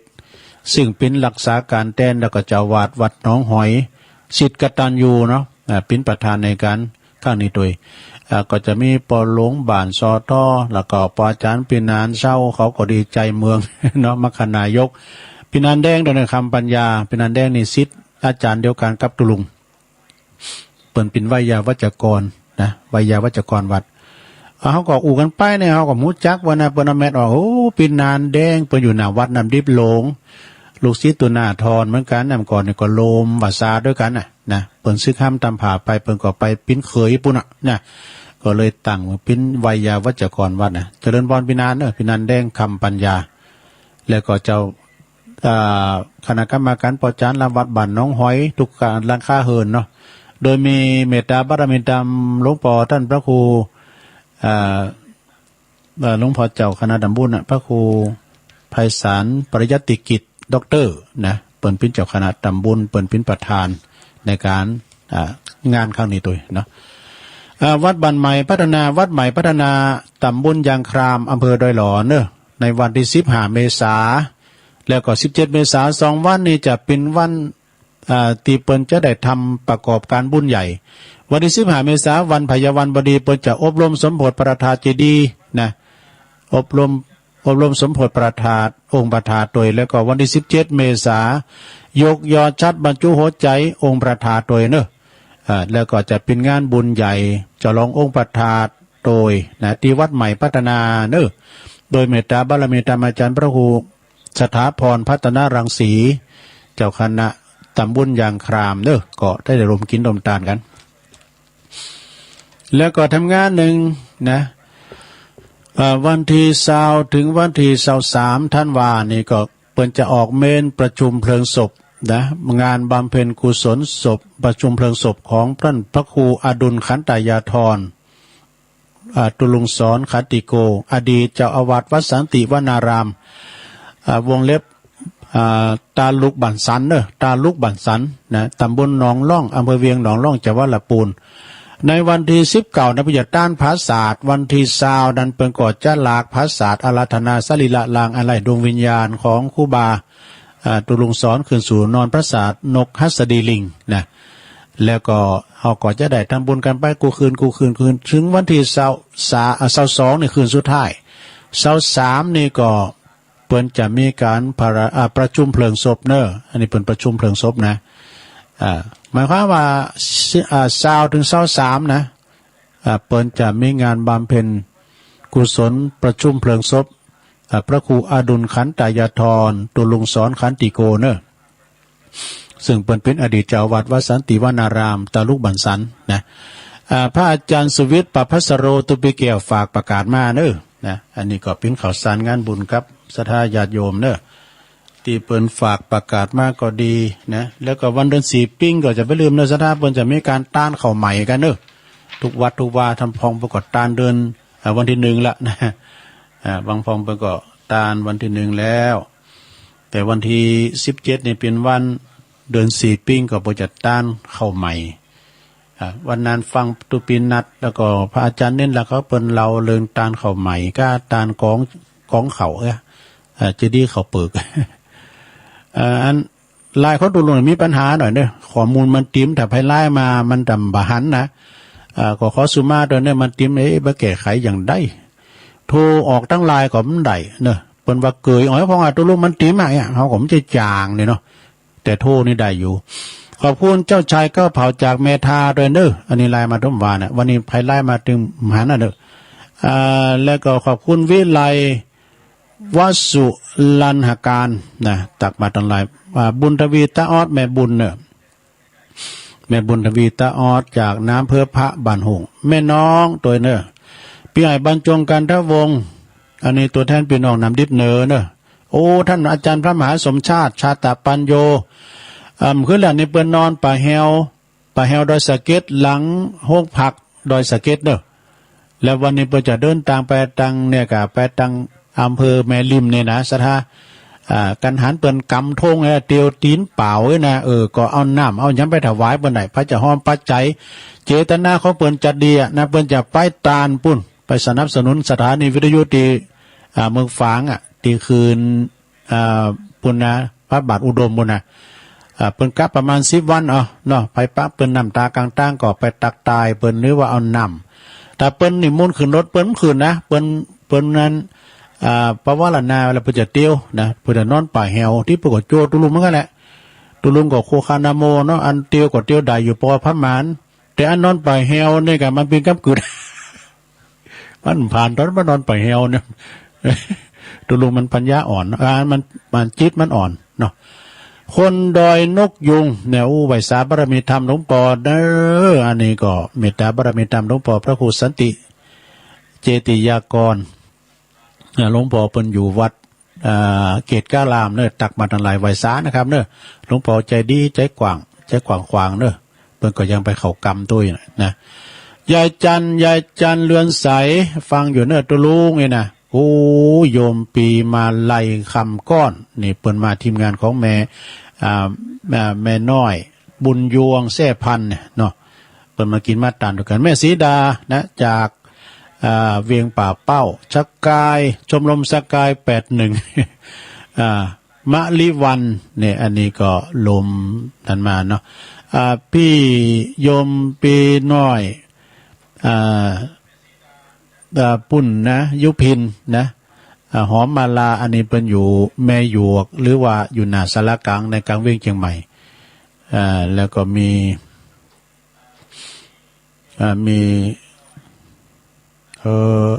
แม่แสงชุติวงศ์โดยเนาะแม่แสงนี่เพิ่นก็อยู่ปุ่นโดยอยู่พวกไม่ย่อยสันทรายเนาะ อันนี้ขนาดว่านี่มันติ๋มนำบุตรลุงจะไปแก้ไขกันเด้อถ้าไปพยายามโทรมาทางไลน์ก็ตึมได้ตุลุงโทรออกก็ตึมได้ส่งไลน์ส่งเฟซก็ได้เด้อเพราะว่ามันติ๋มว่าเพิ่นว่าน่ะฟังพระเลขาว่ามันติ๋มในตุลุงเนี่ยมันเต็มนะมันติ๋มน้ำไปตุลุงน่ะนี่กะเนาะเอาแล้วนะตอนนี้ศรัทธาญาติโยมทั้งหลายตุลุงก็วันนี้ก็จะไปโปรดเมตตาไปเฮินใหม่ของน้องตุนนะใจเรือนไอ้ตุนนะที่ปังก็ลุงนะสอหาของดีไปหือกันเด้อแต่วันพวกนี้ก็พวกนี้ไม่ได้ไปไหนนะพวกนี้ก็อยู่วัดแล้วนะตอนนี้ตุลุงก็จะมดเฝ้าตุลุงก็จะมาตักตังศรัทธาที่เปิ้นจะโทรกันมาเนาะจะทักทายผลการหับฟังชัดเจนดีก่อยนะพี่น้องแม่ตังแม่แจ่มก็ดีพี่น้องต่างงานเมืองฝางก็ดีโทรกันมาเด้อโทรกันมาเจริญปอนจะเอาไว้สารเจ้าตุลุงยอยายน้อยมาแล้วลุดไปแมวกลับมาใหม่เด้อสายนี่มาตีแล้วนี่เจริญปอนตอนไหนจ๊ะ บัวเจ้าฮะแม่บัวพัดบางอย่างเนอะโอ้แม่บัวพัดแม่บัวพัดแม่บัวพัดเมืองฝางเนาะฟังเกิดจะรู้อยู่เลยแม่บัวพัดกุลันกุลันฮะต้นซ่านเนาะเจ้าต้นซ่านฝางไปไหนไปไม่ชุลีเบิร์นนำไปถึงไม่ไปถึงมาฟังเจ้าละเนาะแม่เนาะเจ้าละเจ้าฟังเพลงไวโพธิ์มนต์ได้ยินเลยตำบลได้ยินเลยเนาะเปิดตี 3เลยเปิ้นแต่ได้เปิดขอบคุณแม่บัวพัดเด้อเจ้าว่าแสนเจ้าขอบคุณไปไหนก็ระมัดระวังในแม่บัวพัดเด้อจะไปลืมแมทอย่าประมาทกาดจะตกนะเจริญปอนข้าพเจ้าลุงป้าบุญมีฟังก็เปิดสกิลเลยนะโอ้จัดเจนเด็กอ่ะป้าบุญมีนี่ลอกออกลอกว่าเนาะเมืองกลางป้าบุญมีเด้อไปจัดลุงเด้อขอบคุณป้าบุญมีหนักๆเด้อขอบคุณจ้าฟังงานไวโพธิ์เพิ่นห้องเพลงก็โมนปอครูไวโพธิ์นะคนคือกันน่ะโมนเนี่ยเนาะรวยหรือจนก็ไอคนเหมือนกันอย่ารังเกียจเดียดฉันแบ่งชั้นจนมีเจริญปอนเจ้าสาธุเจ้าแม่น้อมตาจ่างเนาะเจ้าฟังชัดเจนดีเนาะเจนดีขอบคุณเด้อบุญรักษาเด้อแม่เด้อบ่ได้ผู้หาได้สามเป็นยังฟังกันก็ดีใจแล้วเนาะสาธุเด้อเวลากับตะการผ้ากับปะท่านพระครูสังวรจ้ะปากะพระครูสังวรศรีลาภิรักษ์เนาะเจ้าขอบคุณแม่น้อมตาจ่างนี่เปิ้นเดิมเปิ้นอยู่ด้วยเต่าพุ่นน่ะเดิมอยู่ด้วยเต่าพุ่นน่ะเจริญปอนว่าสักกะตุไม่ไหวเลยอุ้ยอินมาแล้วมันตึงว่าคุณตาผู้ที่มือหายเนาะแม่สาบเนาะมือหายเฝ้านะเนาะแม่สาบเสมิงฟังเจ้าแล้วเนาะแม่ตาก็หายอยู่เนาะดีแล้วทำใจได้ก็ทำใจได้ดีที่สุดเนาะแม่เนาะบุกก็ฟังแถมแม่สาบเสมิงเป็นกำลังใจถึงมันชื่อบางทีแบบเขาห้ามวัดติดไหนวันนั้นที่มาหลาเขาจะได้เขาวัดติดติดแล้วพวกก็โทรมาแถมสาธุแม่อุ้ยอินนะเอามาแถมใหม่ไม่น้อยเอาเลยชักได้หีที่ทำไมรู้ไปไม่หูครับไม่น้อยกับนัดเอาเลยเจ้าก่อนวันที่เก่าเนาะท่านมาหาไปที่เปลือยเมื่อเวลาซองกับผลไม้แล้วไปก็จะแต่ลืมนะเจ้า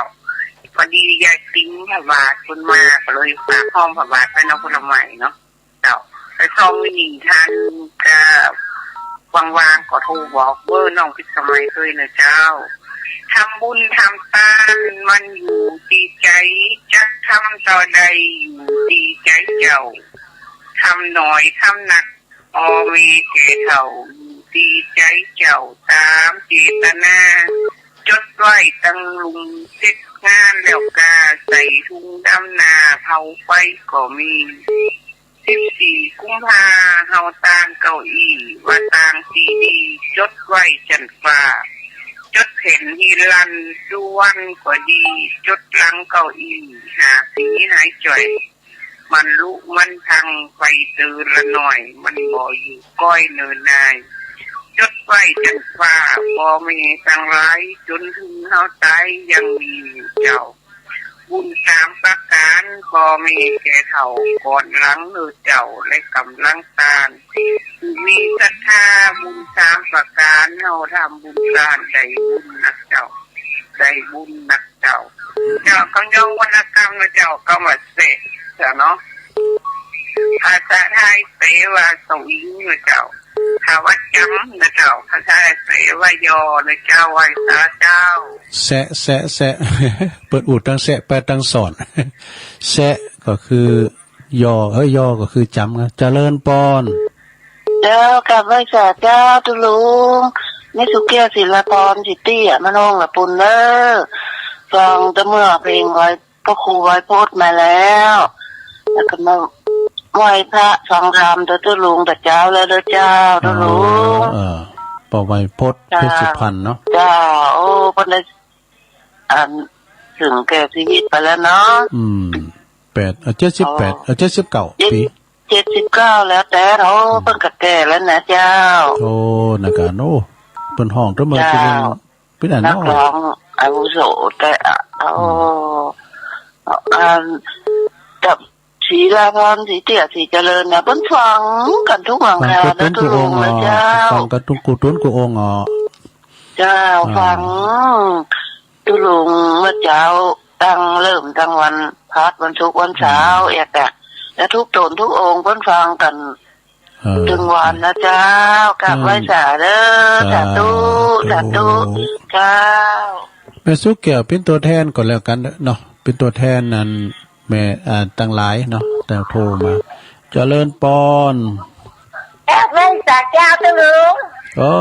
แม่สีทอนกันเนี่ยเนาะเสียงเป็นเอกลักษณ์แม่สีทอนน้องบัววันนี้ชัดเจนดีนะเจ้าน้องบัวชัยประการเนาะชัดเจนดีเนาะชัดเจนดีนิทานทั่วดีแต่วันนี้แต่ไม่ค่ะนิทานทุกกระท่านทุกกระถั่วทุกกระหัวนัวให้ทุกแก่ท่านทุกนั้นถึงตัวเจ้ากำลังใจขอบคุณเด้อสาธุเนี่ยตัวแทนพี่น้องอันชัยประการ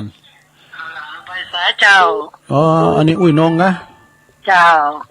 พูดได้เลยน้องเอาเลยค่ะชัดเจนแล้วขายขอให้เปิ้นที่เปิ้นไปได้ไปทางนอกจากนั้นตอนนี้มันยังเป็นบรรยากาศปีใหม่อยู่เนาะแล้วก็ก่อนเลยคนเฒ่ายกวัดมาไหว้บ้านเนาะก็เลยจะเดือ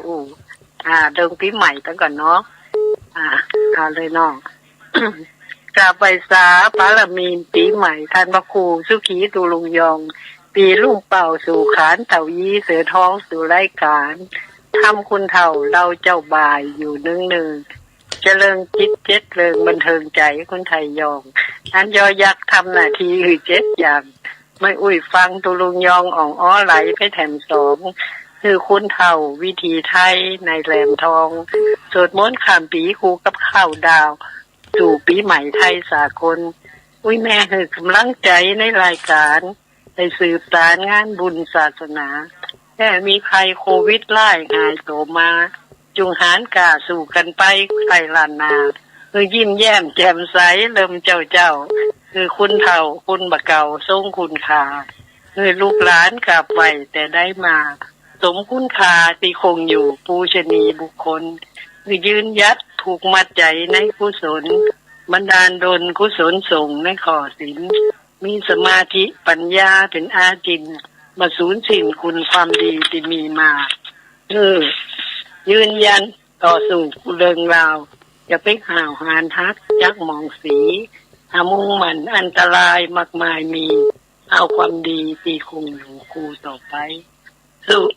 จงยึดยืนสิ่งดีๆลูกหลานอย่าไปผ่านพาโลโมหลายมาแผ่พายเรื่องให้งานขยายไปมันทำใจเป็นคนหื่อสื่อความดี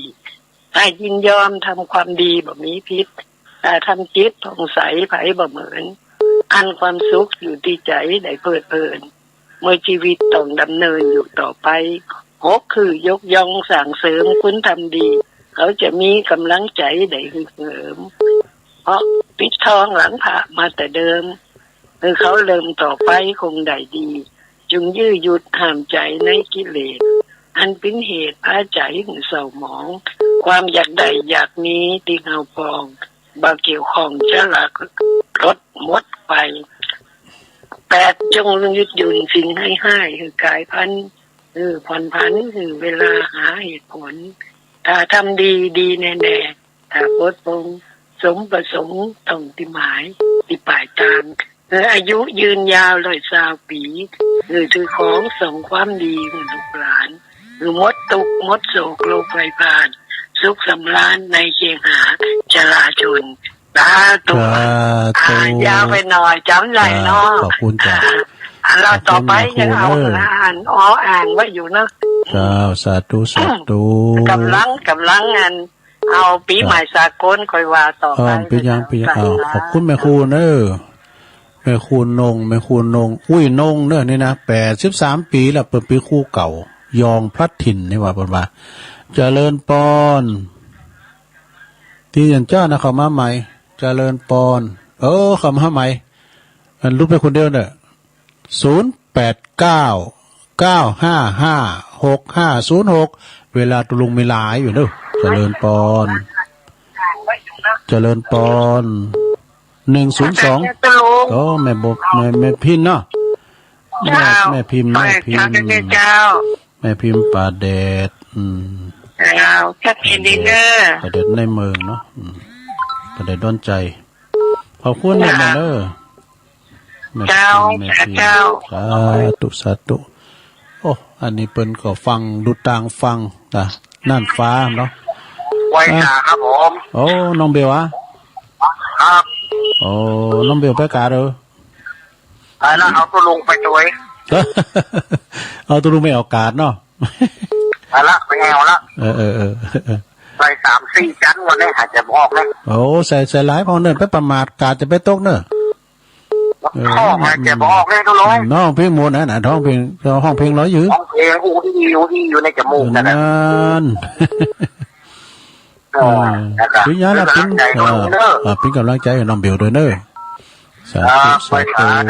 เท่าขอบคุณหลายๆแต่เจ้าไปกดโทรมาก่อนเข้ารายการก้ามน้องเบลนะเอาสายต่อไปเจริญปอนเดี๋ยวเข้ามาใหม่เจริญปอนที่แล้วเจริญปอนน้องเบลปิดน้องเบลครับปิดแล้วก็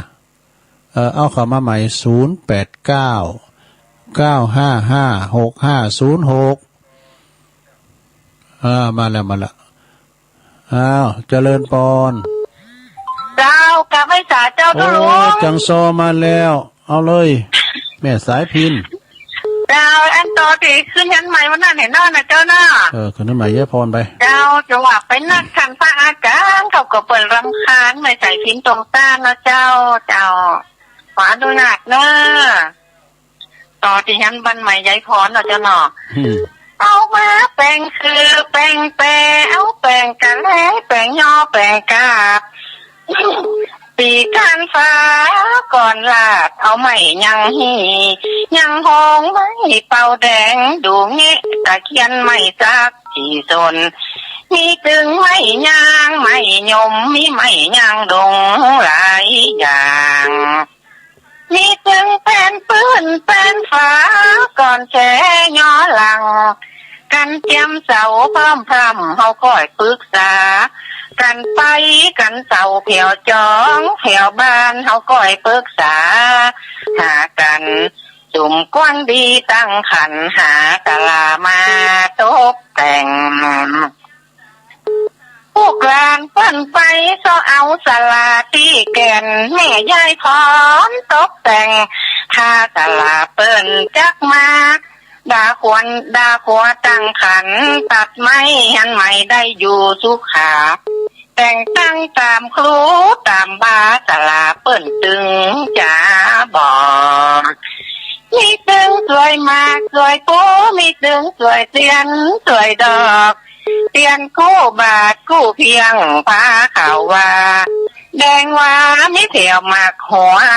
ปูมัดคือใดเต็มปิ้มทาลามีแถวน้ำเหล้าสุราเต็มขวดปันบาเก่าสลายกโคปงเอาได้ช่วยกันแปลงเราไม่เก่าเอาช่วยกันทำกันโทขัวมือตาละเก้าเปิ่นเตรียมไว้หลายโลที่ไหนมันสวดมันโน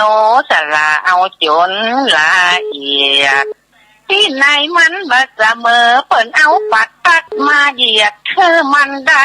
ระเบียบแล้วก็เอาหมอก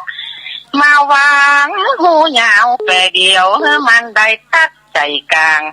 มาว่าก้อนเสาคอยางคือใดกันไปบอกขาด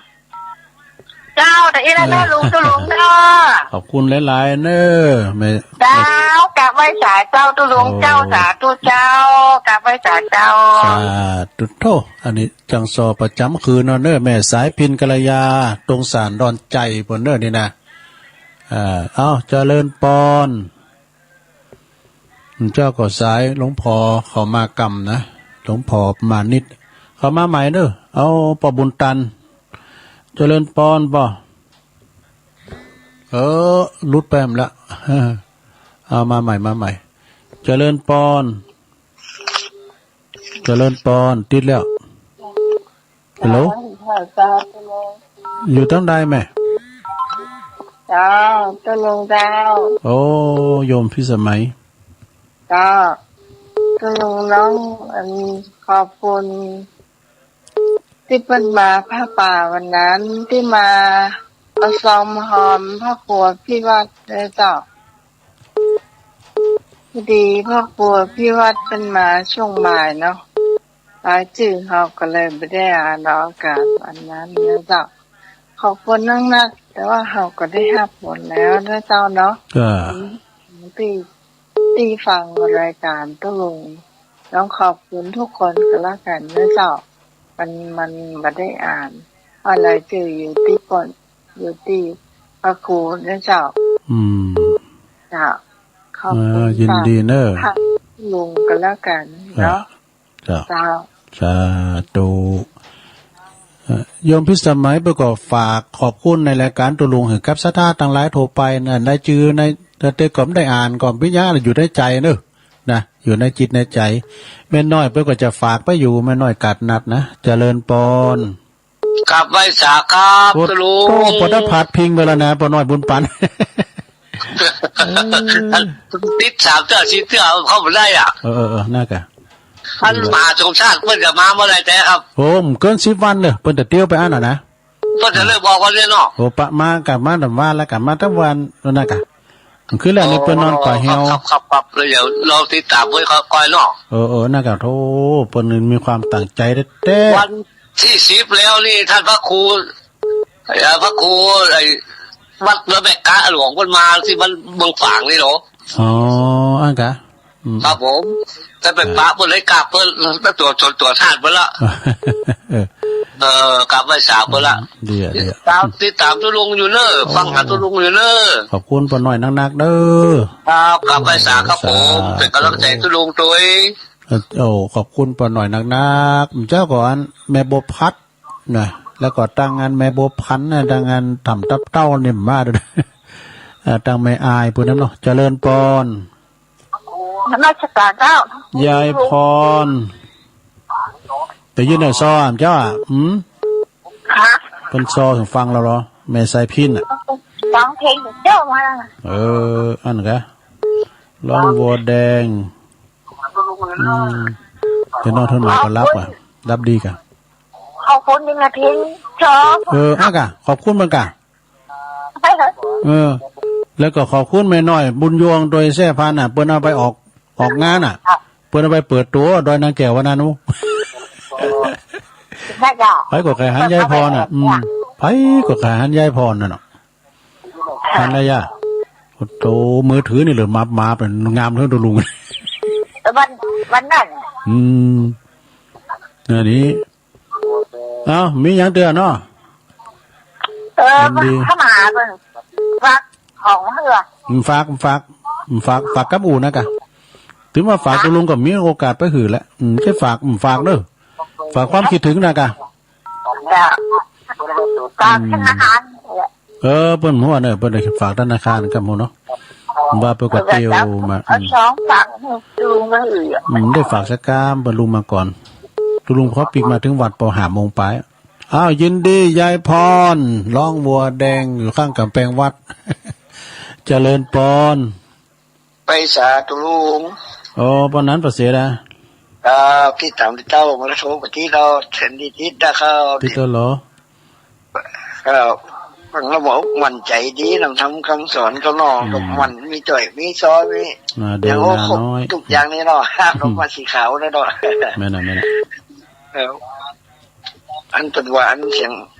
ไฟสว่างตาสน้ำลงใจตึงเต้นะครับได้ว่านำคำสอนวันนี้บริหารกันที่วันนี้ย้อนนะครับคนฟังก็ดีใจแล้วเนาะพุกก็มาอยู่ครับชัดเจนดีครับฟังเสียงเจ๋วครับแรงเบิดบ่ายสามกับฟังท่านพระครูอภิวัฒนวิกรมแถมเนาะบ่ายสามถึง5 โมงครับกำลังใจตุลุงเลยเขาได้อยู่ดีพี่โชคหักสาธุข่าวในครับเนี่ยไม่ได้เจ็บได้เป็นให้ลูกไข่แค่ยับเป็นเว้นครับมีความสุขความเจริญอายุวันยืนยาวเป็นลูกปูลูกไส้ต่อไปครับสาธุปนานนี่เป็นปันป้อนเก่งได้กะโทยินดีปนานหนักๆเด้อปนานประเสริฐหน้าแดงหน้าหน่อยนานบ่นะเจริญปอนเจ้าท่านยังไม่ตังอยู่เนี่ยแม่จันสีเนาะแม่จันสีสุขาเจ้าแม่จันสีสุขาอันนี้อยู่อันปุ่นแจงหัวรินฝางเนาะแจงหัวรินฝางฟังไปติ๊กๆนะแม่เนอะฟังไปติ๊กๆฟังเจ้าแรงนะเดี๋ยวก็ฟังพระครูต่อแถมต่อจากตุลุงเนี่ยนะ5 โมงเนาะยินดีเนอะอันหลวงพ่อมานิดโทรเข้ามาเลยเจริญปอนเจ้าไว้สาเจ้าแม่สมพัฒน์เจ้าแม่สมพัฒน์แม่สมพัฒน์แม่ย่อยสันทรายฟังนิทานกับม่วนดีเจ้าทุกกระท่านทุกกระตัวนะกันมันเป็นนิทานธรรมเนาะให้ทุกแก่ท่านทุกนั้นถึงตัวเนาะพวกจะเอาโลภมากลาภหายพวกนะโลภมากลาภหายพวกเจ้าก็หนาวแล้วเนาะทุลุงก็พิษฝ่าเนี่ยว่าฝนหลังจะมาตกใกล้ๆว่าบดมือเนี่ยเห็นดูบนนั้นกับไปเก็บน้ำใยกันน่ะเนาะเขาเนี่ยหาแล้วขอบคุณเนอแม่สมพัฒน์เนอส่งกำลังใจไปที่แม่ทาด้วยเนอแม่ทาแม่ย่อยสันทรายแม่ทาเอ้ยอยู่กินใต้ไปตานไปแม่ทาฟังวิทยุไปเจริญปอนตุลุงแม่ตาท่านกับเจ้าโอ้แม่บัวผันผัดพิงไปน้อมเจ้านะมันน้อยนะบัวผัน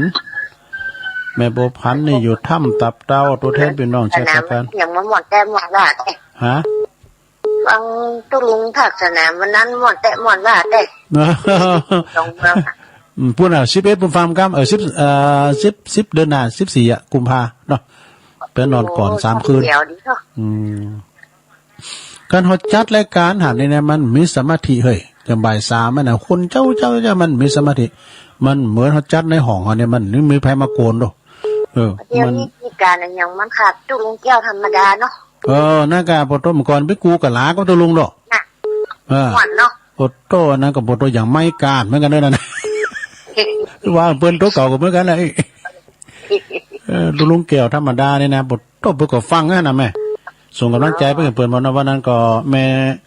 จงดีเขาก็ไปแอวหาเปิ้นเหรอลูกได้แล้วจ้ะเตี้ยวได้ก็เตี้ยวมาหึงแดดอุ่นอยู่สบายแล้วเฟซเปิ้นก็มีไลน์เปิ้นก็มีนี่แต่ทั้งตุลุงส่งไลน์มันได้มันติ้มอ่ะแต่มาเกยใส่ไหนเกยใส่ไหนก็ไม่ได้ขอบคุณแม่บัวพันธ์เด้อเจ้ากับภาษาเจ้าตัวแทนเป็นน้องใส่ประการแม่บัวพันธ์ทำใจให้บัวพันธ์เอาไว้สาครับอาจารย์นิพนธ์ครับผมนิมนต์เลยครับฮัลโหลครับนิมนต์เลยครับอาจารย์นิพนธ์คนโคราช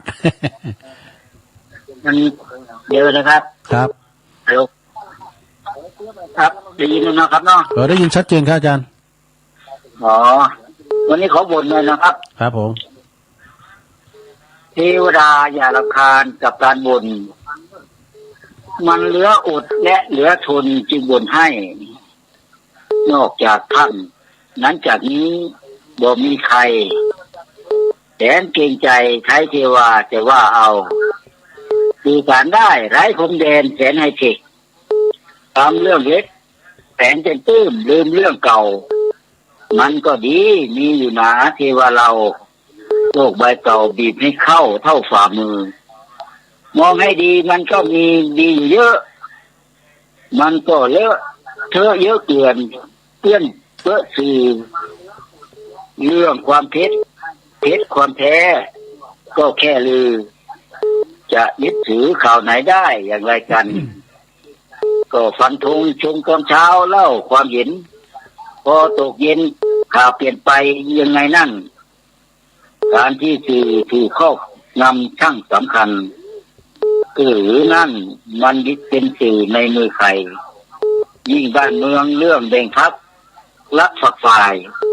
ยิ่งทำลายหมายทุกสิ่งว่าจริงไหมสิ่งที่คิดอีกไม่เห็นจะเป็นไรเขาต่อไข่ใส่ในข่าวให้เราคืนเมื่อติดเอาข่าวละข้างอย่างเสพติดสมองคิดติดต้องปัดต้องขัดขืนใช้เหตุผลจนปัญญาหาจุดยืนใครก่อฟืนยื่นไฟเราจะเผาใครจบแล้วครับตามธรรมชาติครับขอบคุณครับอาจารย์ครับโอ้เน็ตแต่โอ้เข้ามาใหม่เด้อหลวงพ่อมานิดรอนานไปหน่อยเข้ามาใหม่221เข้ามาใหม่นะลืมไปทำงานเนี่ยวันที่17เดือน4ปีนี่นะวัดเหล่ายาวใต้เพื่อนจะมีงานประเพณีทรงน้ำประทานจัดภายในเนอะจัดภายในเมตตาบารมีธรรมอาจารย์ท่านพระครูสังฆรักษ์สมบัติอภิรัมมณีโยเนาะโปเล่งแดงเขาเนาะโปเสียวแดงเขาเจริญปอนใบชาโอ้มาแล้วจุ้มผูจุ้มแม่นะฮะหลายเตือนี่ติดลุดพ่อบุญตันป่าไล่ป่าไล่โอ้สามยอดใจตะลุงโอ้ขอบคุณหลายนะปอนใบสาสาธุอันนี้ก็60ผู้ใหญ่ตีตุลุง6เคารพนับถือแถมทันหนึ่งเด้อปอบุญตันป่าไร่ลุงแม่บัวคำมังฝางเจ้าแม่บัวคำฟังตลอดจะมาได้แม่บัวคำมาฝางเนาะอยู่บ้านได้ไหมอยู่บ้านได้บ้านแม่งอนที่เล็กฝางจ้ะแม่งอนแม่บัวคำแม่บัวคำเนาะแต่กะแม่งอนที่เล็กฝางมันคือมาตันจ้ะตันแล้วเหรอมาดังแม่จันฟอง60ตัวเนอเปิ้นก็ฟังอยู่แม่ขันแก้วเขาปอเล่งนาลงกิติวงศ์เขาเนี่ยหน้านุ่งสูงซ่องไปทางพุนแถมห่างต่ำบุญนะเนาะตำบลฝางตำบลไม่งอนใครจ้ะตำบลไม่งอนเนาะนี่เอื่นไปตามลงสูงซ่องได้นะปลงสีมาด้วยเนอปลงสีมาตัวสันต้นมือโยมปอยมแม่ของตัวเป็นหนุ่มด้วยเนอเจ้าฟังตลอดเจ้าขอบคุณเนอขอบคุณแม่นะแม่บุญคำเนอสาธุหลวงพ่อมาเนตจุ๋มผุดจุ๋มแม่นเจริญปอนใช่ค่ะเจ้าลุงเจ้าแม่จันติบแม่จันติบติบหลักขลาดใช่เจ้าเกตกาลามเจ้าคืนที่ห้องพระเจ้าเพิ่มขึ้นแล้วในซีห้อนนะเนาะเจ้าแม่จันติบฟังไปพุกก็มาอยู่เนอะเจ้าขอบคุณเนอะเจ้าว่าเจ้าถ้าได้ใส่จือใหม่นะแม่จันติบตกดอยโอ้ตู้ก็กำใบจองแน่นแท้เนี่ยก็ซักซิดนักเกศขนาดใบจองนะเจ้าแม่นางแก้วเลนบ่น่ะเจริญปอนติดแล้วโอ้แต่สายสุดท้ายอย่างก้าเนี่ยหลวงพ่อมานิดมาเนี่ย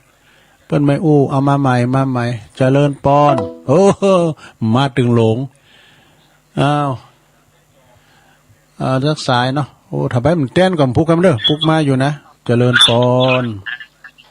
ลุงค่ะลุงโอ้แม่คำพี่น้องไตไม่สุงค่าแม่คำแม่คำ